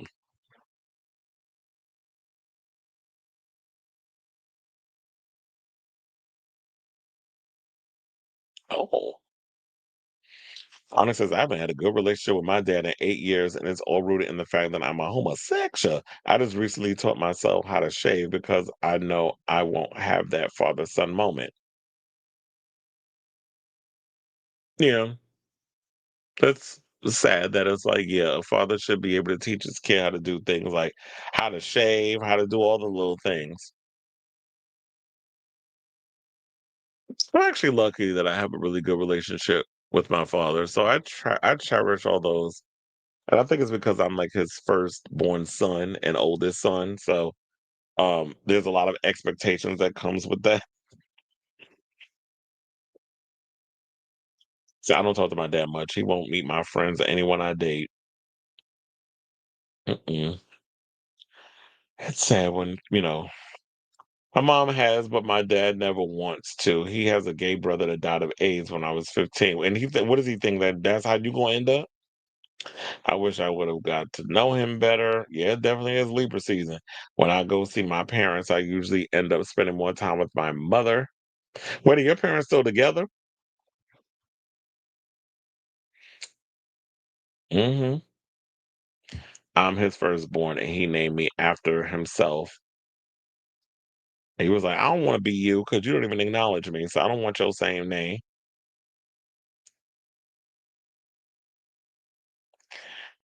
All right, y'all. So now let's get back into the show. And let's talk about Khalid. So y'all know Khalid dropped his new single. The last time we spoke on Khalid, he was in the process of dropping his new single. And people were already online debating the song, talking about it's a little too gay or whatever the case was. And so Destin Conrad jumped on the line and came to his defense. He's another out artist. And decided to speak up for Khalid and all that other stuff going on. So the R&B single was outed last November. As y'all remember, he responded by confirming that he's a homosexual. Then this past summer, he performed at his first Pride Festival. The video for his new song, Out of Body, shows him embracing his queerness in a way he hasn't publicly done so before. He flirts and dances suggestively with another man in a public restroom. When a clip of the video went online earlier this week, not everyone was kind. Even some in the queer community criticized it for trying too hard, whatever that means. Because that is confusing. It's so like, oh, you trying too hard. One person said, yeah, well, um, they said when Khalid posted the song Out of Body 926. Y'all been asking for a gay pop star. He's given us that. And now y'all in the quote saying he's trying too hard. Gays are the downfalls of gay artists, I swear. And that's totally true. So it's like, and the weird part is, it's the self-hatred for me. Because y'all will sit up there, oh yes, eat, she ate down boots. Oh, all that foolishness that y'all be doing when it comes to the Dula Peeps, when it comes to the Gagas, when it comes to all these other female pop acts. Y'all will sit and roll out the red carpet in no time flat, always going hard for the allies. But then when you actually have real queer people who are telling the stories about same-sex relationships, expressing themselves in a way where they're showing positivity for being, queer, just loving who you love. And y'all get mad. Oh, it's too gay, or y'all setting us back 50 years because y'all worrying about what the heterosexuals who don't see it for y'all think. That's what all of that is. It's not even about Khalid. Khalid is. I feel like Khalid wasn't allowed to be himself all those times that he was signed to his label until Hugo messy ass decided to out him. Where he went, I think I still have his tweet in here. Hold on. And where he posted this mess. No sex appeal. That's what he put. And the people ate him up online. He didn't respond to it. Oh, they ate his ass up. Now I know you like your ass ate, but they ain't eat your ass in that way. They ate you up as in they just cussed your behind out and called you all sorts of names. Because how you came up in here, no sex appeal. He not cute. He not this, not that. But he was all of that when you was enjoying all the perks of being with a mainstream pop star, which you trying to be. But your music is trash, so nobody sees it for you. But anyway, let's go back to this picture. So, yeah, the one person, oh, we getting gay. So it also led to comparisons, y'all know, to other black gay singers such as Lil Nas X. Among those who responded was fellow gay R&B singer, as I said, Destin Conrad, saying, please, please don't compare me in my musical journey to any other beautiful black gay men and pin queer black men against each other, especially as I benefit from colorism. He said, boots is tacky. This is what Conrad said on X. Among those that replied was Khalid, who said those making comparisons were unaware that he and Conrad were friends. Saying, Destin, I love you. They don't even know we like. And then this has like a fingers crossed and a brown hand. Now, in other words, the word is look. First of all, there's enough space for more than one black queer person to exist. So I don't understand why we still on this whole situation where y'all act like Little Nas X could be the only representation of a black queer person, or you know, we have Little Nas X, we have Khalid, we have Destin, we have um who else was another? Damn, was another one that was just in my. We got MNEK, who's a producer, singer, songwriter, that sort of. So we have quite a few black queer pop acts. They don't get their recognition of like a Choice of Honor or something, but they exist. Now, speaking of existing, there was a couple of people after Conrad posted, "Y'all love the police queerness," and what's crazy is it be the gay people. Who hurt you, actually? I know who hurt y'all, but why perpetuate it? LMAO. Straight people hurt them. But yeah, y'all can't be out here policing queerness. But then the last one that really got me going was he put more black gay boys in the music industry, which had a lot of openly queer black gay boys, well, performers, jump in the comments. One Pierre King said, with budgets, with good energy, with team support, with creative protection, with freedom to flourish. Well, I guess you ain't talking about Saucy Santana because he don't have none of that. Because I just saw there's a recent video from my girl Mila Jam who went in a video on and check it out on her Instagram on Saucy Santana talking about, it's a privilege when a lot of us who are black and queer gets to headline our own pride events. And here you coming up in here being a damn nuisance, getting your security to be bullies, giving attitude. Hold on, let me see if I can find that clip and I'm gonna play it for y'all in here. Cause I was like, ooh, Madonna got a new video. I ain't gonna look at that right now. Of course. There's always gotta be something. I was like, did I find her? This might be it. Hold on. But I was like, we could add that as part of the show because I was telling y'all about Mila Jam, and I was like, let me play her video. I found her. Hold on. This is your girl, Mila Jam. She's over here trying to keep it pretty very early in the morning. A lot of people have been asking me what happened, what was going on last night. I just wanted to give you more context to my post from the evening about Miss Santana. As an artist who performs at a lot of Pride festivals, that gets to do my music, it's an honor to be able to perform for the queer community, for the LGBTQ plus community. the main stages around the world where people don't care about our community, they don't support us. It's very imperative and it's important for us to be there for each other in these progressive spaces to create change and positive outcomes for people in our own community. And I am all about everyone, you know, getting their bag, being that girl, feel your fantasy, right? But at the end of the day, we know that some of this is just performative. Like, this is just to get people talking about you, keep you going, keep you like being relevant. And I don't condone like shit not being, you know, rooted in positive things and positive energy. They come in and everything is about what they want. It's about them. It's about centering themselves.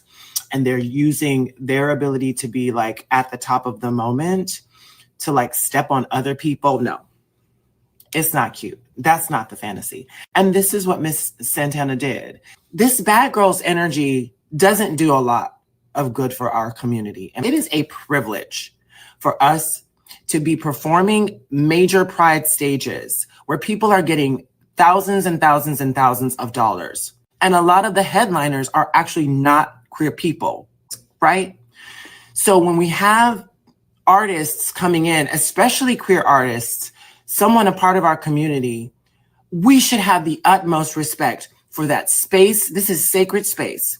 This is space for us to be in community, to energize our community, to uplift and support our community. Treating people kindly with respect and professionalism is the way to go, because not everyone is able to have this power. Not everyone is able to have this position, to be able to use their platform, to be able to tell their stories and inspire people. I show up and I get a story about how they're being, before they even get here, how they're causing all this drama, how they're causing like headaches. And the next day I get, you know, information about how they're just doing too much and doing the most. And they come in and they bring their security. And their security is rude. And what do y'all do? The security is like, they're just to show, like, it's for show. Hey guys, it's your girl, Mila Jam. Okay, so basically y'all got the gist. But yeah, I just want to share that with y'all because I was like, it kind of falls in it. Just don't be like that. If you're gonna get in these spaces of being a Black queer artist and y'all out here performing for, you know, if you have a responsibility to actually be performing for people and being a representation of the Black queer community, don't be out here being a hot ass mess like that. Because he be thinking he on loving hip hop, doing all that mess, but he is ghetto trash from Miami. So I don't know why people surprised what Big Back Cadillac acting the way she be acting in public and hiding behind security. So now, in regards of all of that, when with that whole being said, there was some gays, Black gay men, who are artists, who jumped on the comments and put their names out there, saying Chant God, who goes by at Chant God, CHANTGOD, over on Twitter, has a song called Night Rider, and he gave a preview of it, so definitely check him out. Also, Sean Riddle, who goes by at Sean Riddle, SEAN Riddle _ over on Twitter, basically said I should drop this, and has a song called Eremitism Underneath Me, featuring Miguel Ventura. And that's you can get a preview of that over on his Twitter. Also, Cellophane saying if you like neopop, so CELLOWPHANE over on Instagram. And then also Kalechi, I think is how you say their name. It's _ KELECHI over on Instagram, and gives a taste of his music, saying, hey new besties, I'm an indie synth pop singer-songwriter. I'm Black, gay, Nigerian American, and just trying to live. So he's giving a taste of some of his music over on the Spotify. But if you want to check him out, as I said, it's ITS _ KELECHI. And then we have Fairy Dimension saying Hestwick Halo featuring Tyra Aqua, produced by Ice and Night Tiger. So a bunch of Black queer artists, and then Jordan Kale. Well, I looked at some pictures of him. I was like, oh, he can get it. Jordan Kale _ kale like the vegetable. Posted his music and all this stuff. Then you see him in a photo shoot with a guitar. I mean, no, oh no, that's Nate Winston that had the shirtless situation going on. But he cute too. Nate Winstonn, and posted his stuff over on Twitter. So if you're interested in learning more or checking out some of these artists, definitely check them out. Or also you can go on my Facebook page. I mean, Facebook page. You can go on my chrisavalon.com, look up the Destin Conrad story, has all of their Twitters and stuff in there. MNEK also jumped in the comments. It was like point blank end the period in regards of Destin saying more black gay boys in the music industry, because we definitely need that.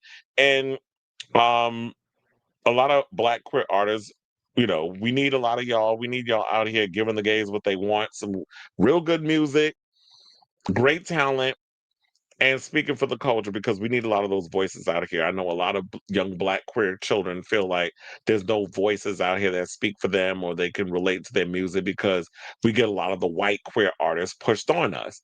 And for them to even, for Destin to put that out there and people to jump in the comments, I'm here for it. So I want some of y'all to jump in these comments. So if it is any openly queer artists that come across this, I definitely want y'all to drop y'all stuff in the comments and stuff as well, and let people know that y'all are out here and y'all exist. And be more like Destin and be more like Khalid and less like Saucy. Y'all don't need to be out here being messy and all the other stuff in order to get attention. But let Khalid do what he does.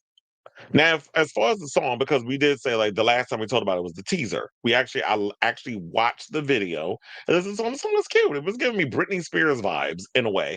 Um, and I know it's awkward for people to see Khalid in this way, but let him figure out who he is and finally embrace his sexuality. And I know, look, a lot of people feel like, oh, you doing too much and you're going to put yourself in a little niche market. And there's a lot of girls that do it. They got the girls and the gays on lock.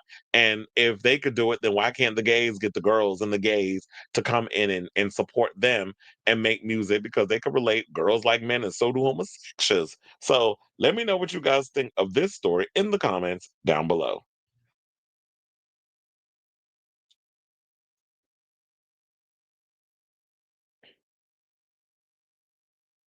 I said, you a junior.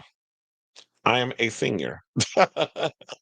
He said, yeah, they are infinite raps and sings that. Yes, he does. He said, man, this back and forth between the child, they still going at it. It's funny, I'm doing a show and they over here fighting. Well, I'm sure somebody will zhuzh up all the stuff and I'll probably have to end up doing a damn story tomorrow. And like I said, she pressed, but if you had some of her barbs get up on my comments, somehow, oh, y'all just mad because she the queen of. I'm like, is this the extent of your vocabulary? Like, come up with something new, because clearly she is. It's press, which is why her ass is on social media going back and forth with Cardi over this some bullshit regarding sales and things. And yes, Nikki did start this mess because Cardi was going at it with the other girl from City Girls, the one that's messing with the man with the purse. And then Nikki decides, oh, I'm gonna make the announcement that I got a new album coming out in March. I'm like, sis, we in September. Like, why are you telling us about something that's 8 months away? Well, 6 months away. I'm being extra, but you know what I'm saying. And you always tend to do this. Whenever one of these rap girls drops something, you want to make an announcement, or you want to promote something, or you want to drop something. We've seen this happen before. So clearly you are bothered. Anyway, let's move on, because I'm tired of talking about them broads. And let's talk about Lucas Gage, who is opening up about being sexually abused by a camp counselor when he was 11 years old. Now, do we need to do trigger warnings? Like, I feel like we all grown on this damn channel. You know, like, trigger warning. Oh my God, you want to give me a trigger warning? Well, clearly the trigger is in the headline. Well, the warning is in the headline. I'll say that. So, yeah, he has a new book coming out, which I think he appropriately titled it. Wait, he was on the Not Skinny But Not Fat. First of all, whoever came with that title need to be slapped. Calling himself Not Skinny But Not Fat. And it was Amanda Hirsch that he was talking to. He has a book coming out I think I wrote this for attention, I think it was called, which sounds about right when it comes in because he does come across like an attention whore. So he's basically spoke out for the first time about being abused by a counselor at an acting camp when he was just 11 years old. Because they know that's where all the gays go. Lucas Gage, who's best known for roles in hits including The White Lotus, Euphoria, and Overcompensating, which was greenlit for a second season. He was also in stuff such as Companion and Smile 2. He details the experience in his first memoir, I Wrote This for Attention. Appropriately titled, by the way. Speaking to Amanda Hirsch on the Not Skinny But Not Fat podcast, the 30-year-old queer star explained that he first spoke to someone about the experience just 3 years ago, as he didn't even realize what had happened constituted molestation.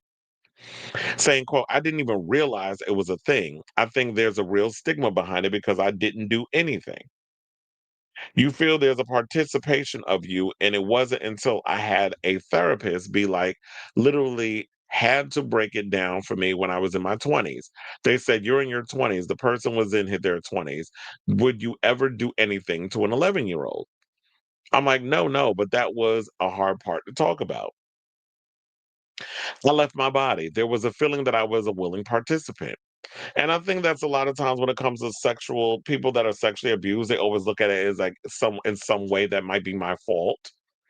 I may have participated in that because my body, I froze. My spirit left my body, and I just let this person do whatever they wanted to me because I had no control. They were an adult and I'm a child. But it's like, no, they're an adult and you're a child. They should know better. Like, why are you going to a place and doing inappropriate things with an 11-year-old?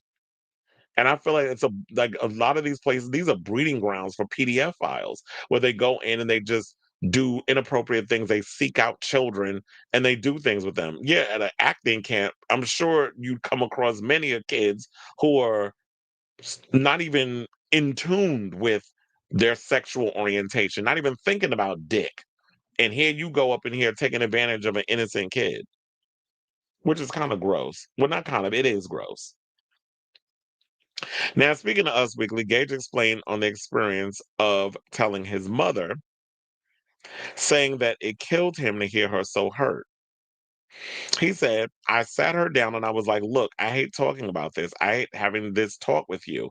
I hate having shame about it because we shouldn't have shame about it. I just want to warn you. There's probably a part that's going to be disturbing for a mom to read, but you did nothing wrong and it wasn't because of a lack of your parenting or anything. It was hard for her to read.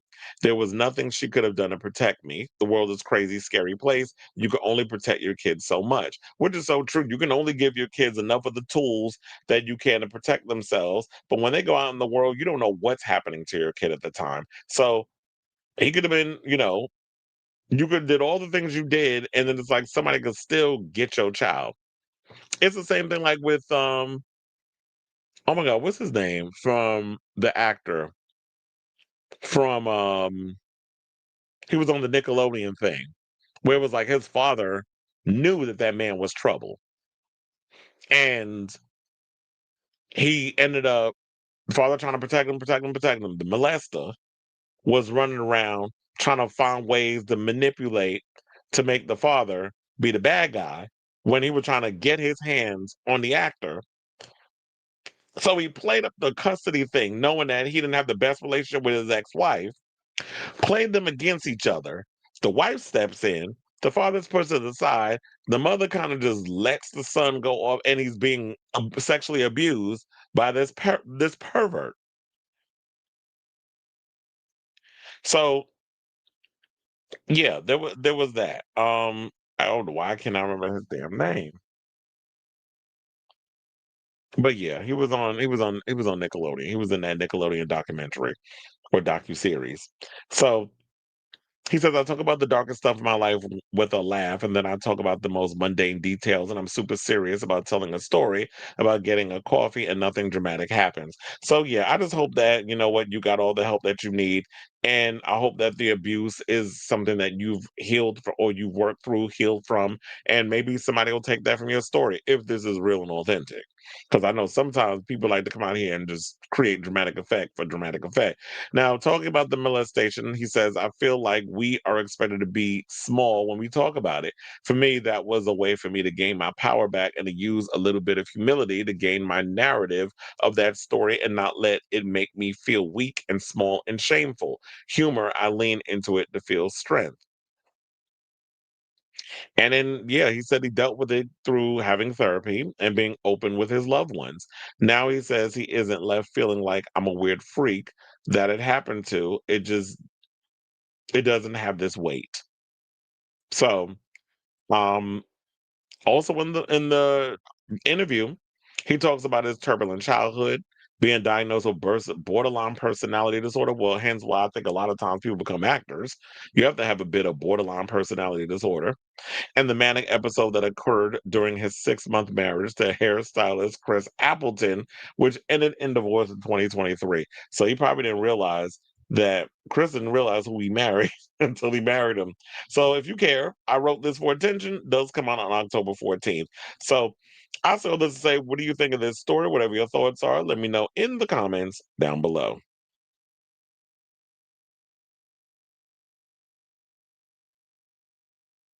Sorry, not sorry, but he can take his story to a therapist and leave the public alone.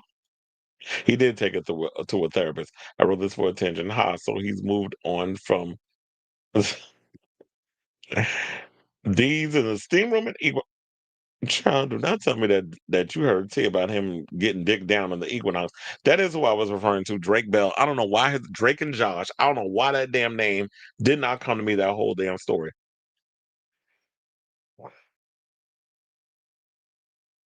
But yeah, now as the clock strikes midnight and we officially wait. Oh wait, is it October? Oh wait, October 1st is Wednesday. Why am I sitting there thinking that today was going to be October 1st? No, it's the 30th. So yeah, as we cross the threshold into midnight, or we did 10 minutes ago. Let's get into our final story. Not, I will tell you that I heard. Okay, so now, child, let's get into our final topic. I think y'all already know the tea already because it all came out. But uh earlier, Justin Heath Smith, known as Austin Wolf, they said in a September 22nd memo, prosecutors urged Judge Paul A. Eigelmayer to impose up to 19 and a half years, calling Smith's conduct unusually egregious and warning he remains a danger to the public. His defense team countered in a September 16th filing, followed by a reply brief on September 25th, urging the court to impose only a 10-year minimum. They argued that prosecutors inflated the case with unproven allegations that said Smith has made strides in rehab while in custody. And they say the same thing with Diddy. Well, now the tea has come out, and he got sentenced. They said on Monday morning, but why did the tea come out late at night? Maybe that's because that's when all the stuff came out. So he was sentenced on Monday for enticing a minor to engage in illegal sexual activity and a whole bunch of other stuff. But hold on, let me pull this picture up as we get into this story, because child, and I'm glad he's going to jail for a long damn time. So hold on, okay, I got it. Because I was like, where the article go? Okay, so um now, this is according to a U.S. Attorney's Office. The adult performer and entrepreneur who had a major hand in creation and promotion of the For My Fans platform had been arrested on June of 2024. At the time, he was taken into custody on charges related to sending and receiving hundreds of videos featuring child SA. A year later, he pleaded guilty to enticing a minor and engage in a sex act. On Monday, Smith has been sentenced to 19 years in prison as well as 10 years of supervised release and a $40,000 fine by U.S. District Judge Paul A. Engelmayer. So you doing, well, he already did a year, so I guess that counts as the 20. So he ain't getting out of jail until what year we in, 2025? Chad, you ain't get out of prison until like the 2045, 2046. I guess that's when you get out of prison. Or 2044, because that would be 19, right? Still trying to do the math on my head. But anyway, and then after that, you get 10 years of supervised release, which means they got to keep an eye on your ass for the next decade. So you're not getting out of prison until you in your 60s. And then on top of that, another extra 10 years until you in your 70s, you're going to be supervised like a damn child. You have to be babysat because you can't be around children because you're nasty. Now, they also want to say his charge had a mandatory minimum sentence of 10 years with a maximum sentence of life in prison. So look, you better be lucky your ass and get life in prison. You actually have a chance of getting out if you don't die behind bars. Now, after his initial arrest, the Federal Bureau of Investigation reportedly executed a search of Smith's Manhattan apartment, which recovered approximately 1,291 files containing child SA material, including around 75 files showing infants or toddlers and some videos depicting the violent R word of young children. So they told me he being rehabilitated. The only way your ass get rehabilitated from this shit is if they took your brain out your fucking head. That's the only way that you're going to be rehabilitated. Because once a pervert, always a pervert. You cannot be rehabilitated for being a goddamn pervert and a pedophile. As half the motherfuckers running around the Trump administration. He had reportedly been distributing those videos via apps like Telegram. Charges related to those files were eventually dropped as part of Smith's plea agreement. Now, according to the documents filed in the case, the act that Smith pleaded guilty to include his unnamed co-conspirator statutorily R-wording a 15-year-old minor via oral copulation. Girl, I did not know all these specifics was going to be in here. Damn, I think we need a trigger warning for some of this. Okay, so let me read that again because I can't. According to the documents filed in the case, the act that Smith pleaded guilty to included an unnamed co-conspirator statutorily R-wording a 15-year-old minor via a baloney wash, while Smith played with little Heath. Well, it was already little before he started showing it off on OF, JFF, and For My F. So, he was pleasuring himself. Now, Smith and his co-conspirator used apps like Snapchat to correspond with the minor. I guess because they dissolved after a couple hours. As part of the plea, Smith also agreed to not contest the submission of evidence for additional allegations, including that he had sex with an individual that he believed was 15-year-old 3 times. According to the documents, Smith tried to make arrangements to SA a 9-year-old child and a 14-year-old. He also solicited child SA material from at least one minor. Justin E. Smith's crimes against children are horrible. Agreed. U.S. Attorney for the Southern District of New York, Jay Clayton, said in a statement, he targeted kids as young as 7, and every New Yorker wants him and those like him off our streets for as long as possible and never again near our children. Smith had been a popular, as you know, homosexual adult performer under the name Austin Wolf. He was not only an actor in adult studio films, but also an early presence on platforms like OF before going to launch For My Fans, which was a competitor. In the wake of Smith's arrest, For My Fans shuttered Smith's own content as Austin Wolf is sometimes still circulated online. Well, I think it's because when it comes, and shout out to Mikhail Street, who wrote this article over there on them.us. That was the article that I sourced. So yeah, that is the tea that came out about him. Bury him under the goddamn jail. This man is disgusting. I can't stand PDF files. I can't stand perverts. I can't stand a lot of you that now this is a motherfucker that basically is rolling us back 50 years with this mess. That's what y'all need to be focusing on, not some pop star being effeminate and y'all being uncomfortable. This is the shit y'all need to be mad about. But because he is your average white male hunk of a man, tall, big, and I told y'all the day before he got locked up in prison, I seen him in the streets because our gyms is in the same neighborhood. And shout out to a friend of mine who actually did content with him, but he got rid of the video. I ain't gonna I ain't gonna say who it is, but he did a video with him. But This is gross. This is disgusting. I'm glad he got what he got. I'm glad they gave him 19 years. We could finally put this behind us.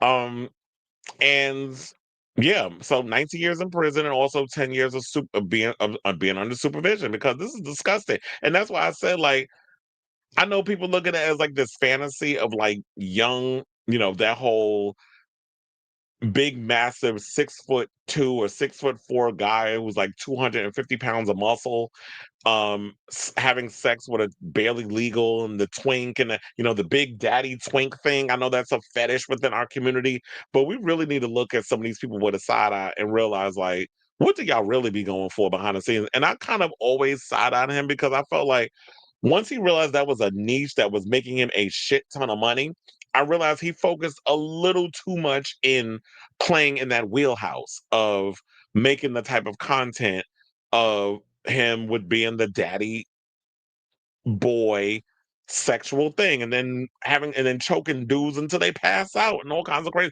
like, there was crazy shit that he was doing, and people was kind of like not taking a second thought to it. Now that all this stuff has happened and now he's been exposed for being a pervert he truly is, like, he was really out here having sex with children. So it went beyond the fantasy. And I think that stems from a thing of like a lot of these rich people, when you have pretty much done all the things, you want to feel that high, you want to get that kink. So now it's like you got to go deeper into the dark web. You got to do more scandalous stuff in order to quench that thirst. And apparently the thirst was him going out here doing nasty, inappropriate things with children. So you belong where you belong, sir. May you rot in prison, even though your ass they plan on letting you out in like 20 years. So I say all this to say, what do y'all think of this story regarding the latest coming out regarding Austin? Well, we finally have some closure on all this mess. So, oh yeah, they got the United States Attorney's Office information that they had up in here. Hold on, maybe I need to read that. Unless we had a point. Yeah, because yeah, because I actually got the justice.gov information where they was going in on a lot of the. Okay, so you know what? I'm just gonna give you all the information on some of the other stuff that he was supposed to do. Unless we had a place that y'all got the gist, where they basically said that he tried to make other arrangements to meet with other minors to engage in sexual activity. In January 2024, he made plans with another male 2, to SA a purported 9-year-old child that male 2 claimed to be babysitting. Smith traveled to Male 2's building for the encounter, which Male 2 called off while Smith was waiting downstairs. In February 2024, Smith also made plans to meet a purported 14-year-old for sex, including discussing a specific sex act that the purported minor would perform on Smith. Smith provided his cross streets so that the purported minor could travel to Smith's apartment. The planned encounter did not ultimately occur. He also solicited child SA material from at least one minor and multiple individuals who purported to be minors.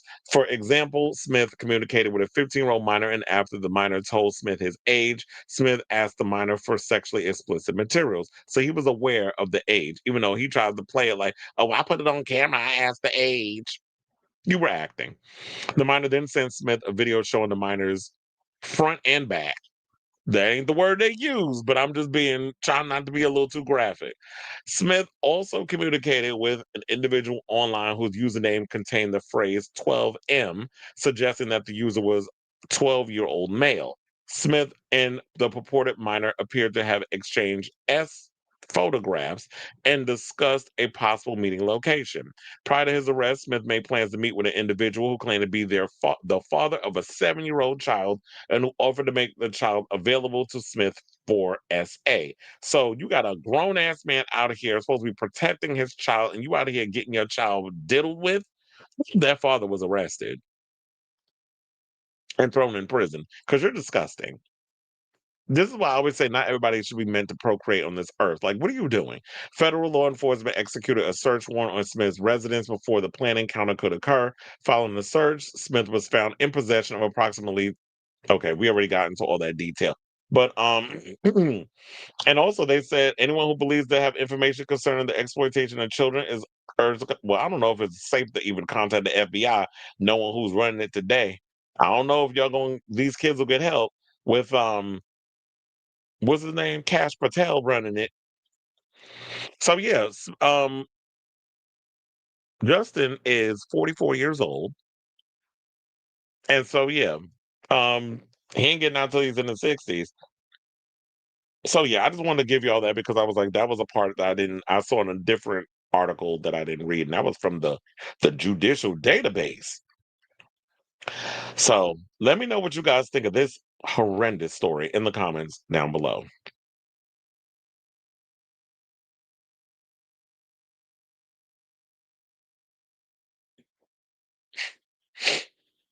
The max sentence, no, it's not. The limit does not exist. Good luck at smuggling those. Well, yeah. Would you go inject yourself with? There's no No, it's not. No rehabilitation with PDF files. How can they tell he made strides in rehabilitation when he's still on lockdown? You don't see proof of those strides until he's in the public. Those defense. Them don't even get me started on his, and he's in the same prison as Diddy. That's why when both of their attorneys said that shit about the both of them, I had to laugh. It's like, so you're trying to say Diddy's rehabilitated? Like, get off my line with the foolishness. It has nothing to do with when you in prison. A lot of people say and do anything when they behind bars. It's how they react when they're in the real world, when you know for sure if they've changed. And no, you cannot rehabilitate a pervert, not somebody that fucks children. You can't. Unless you plan on lobotomizing their ass. He claims that he sat on the side playing with. Well, I did say it was small, right? Tiny from non-cap, he can ride. 9-year-old. That's what I said. I was gonna give you all the graphics. Sadly, it won't stop with him. For I just slammed a video on X with was it LeGrand Wolf? Asian creator that looks like a child, and it had many likes. Of course it did, because a lot of these people like all that shit. Honestly, even as a gay, I do feel like older guys exclusively chasing after barely legal guys are red flags. Absolutely. None of this love is love or heteronormativity in those cases. I don't care. Not prison trade. It'll be a miracle if he's okay, because they do not like child molesters. I'm about to smack you. Somebody you gonna share a cell. Almost 3K subscribers. How far are you? I know, right? And it's taking me so long to get there. But yeah, how far I've come. The people love me. They really love me. And I thank all of y'all, and I appreciate all of y'all that support this show. The ones that contribute as in the comments, and the silent ones that sit in the background and just watch. I love all of y'all. Not everybody has to chime in if they don't want to chime in. I love my observant, the people that observe and just watch and want to be entertained by the mess. It shows that if this audience is growing, that I'm doing something right. And I know with the support comes the haters, and I've been getting a lot of those in the comments too, which I'll be leaving them in there. I'll cuss them out, but then I have to block because I'm like, oh no, bitch, you're not gonna come in here and do all of that. If you want to be respectful and respectfully disagree, I'm here for that. But if you try to be cute with the mouth, then I gotta cut you out. So yeah, with that being said, yeah, it's almost 3K. I want to thank all of y'all for tuning into this latest episode of Chris Avalon Filter. I'm like, yeah, I went way after midnight because I was like, I had to give y'all a show. With all this stuff that was going on and so much going on earlier today, I was like, yeah, we're going to have to go well into the wee hours. And then I got to sit and edit this show, so I probably ain't going to sleep until like 3 in the morning. So y'all can pray for me. But anyway, love y'all for watching. Thank you all for tuning into the latest episode of. Oh, you said I found it because of that PDF.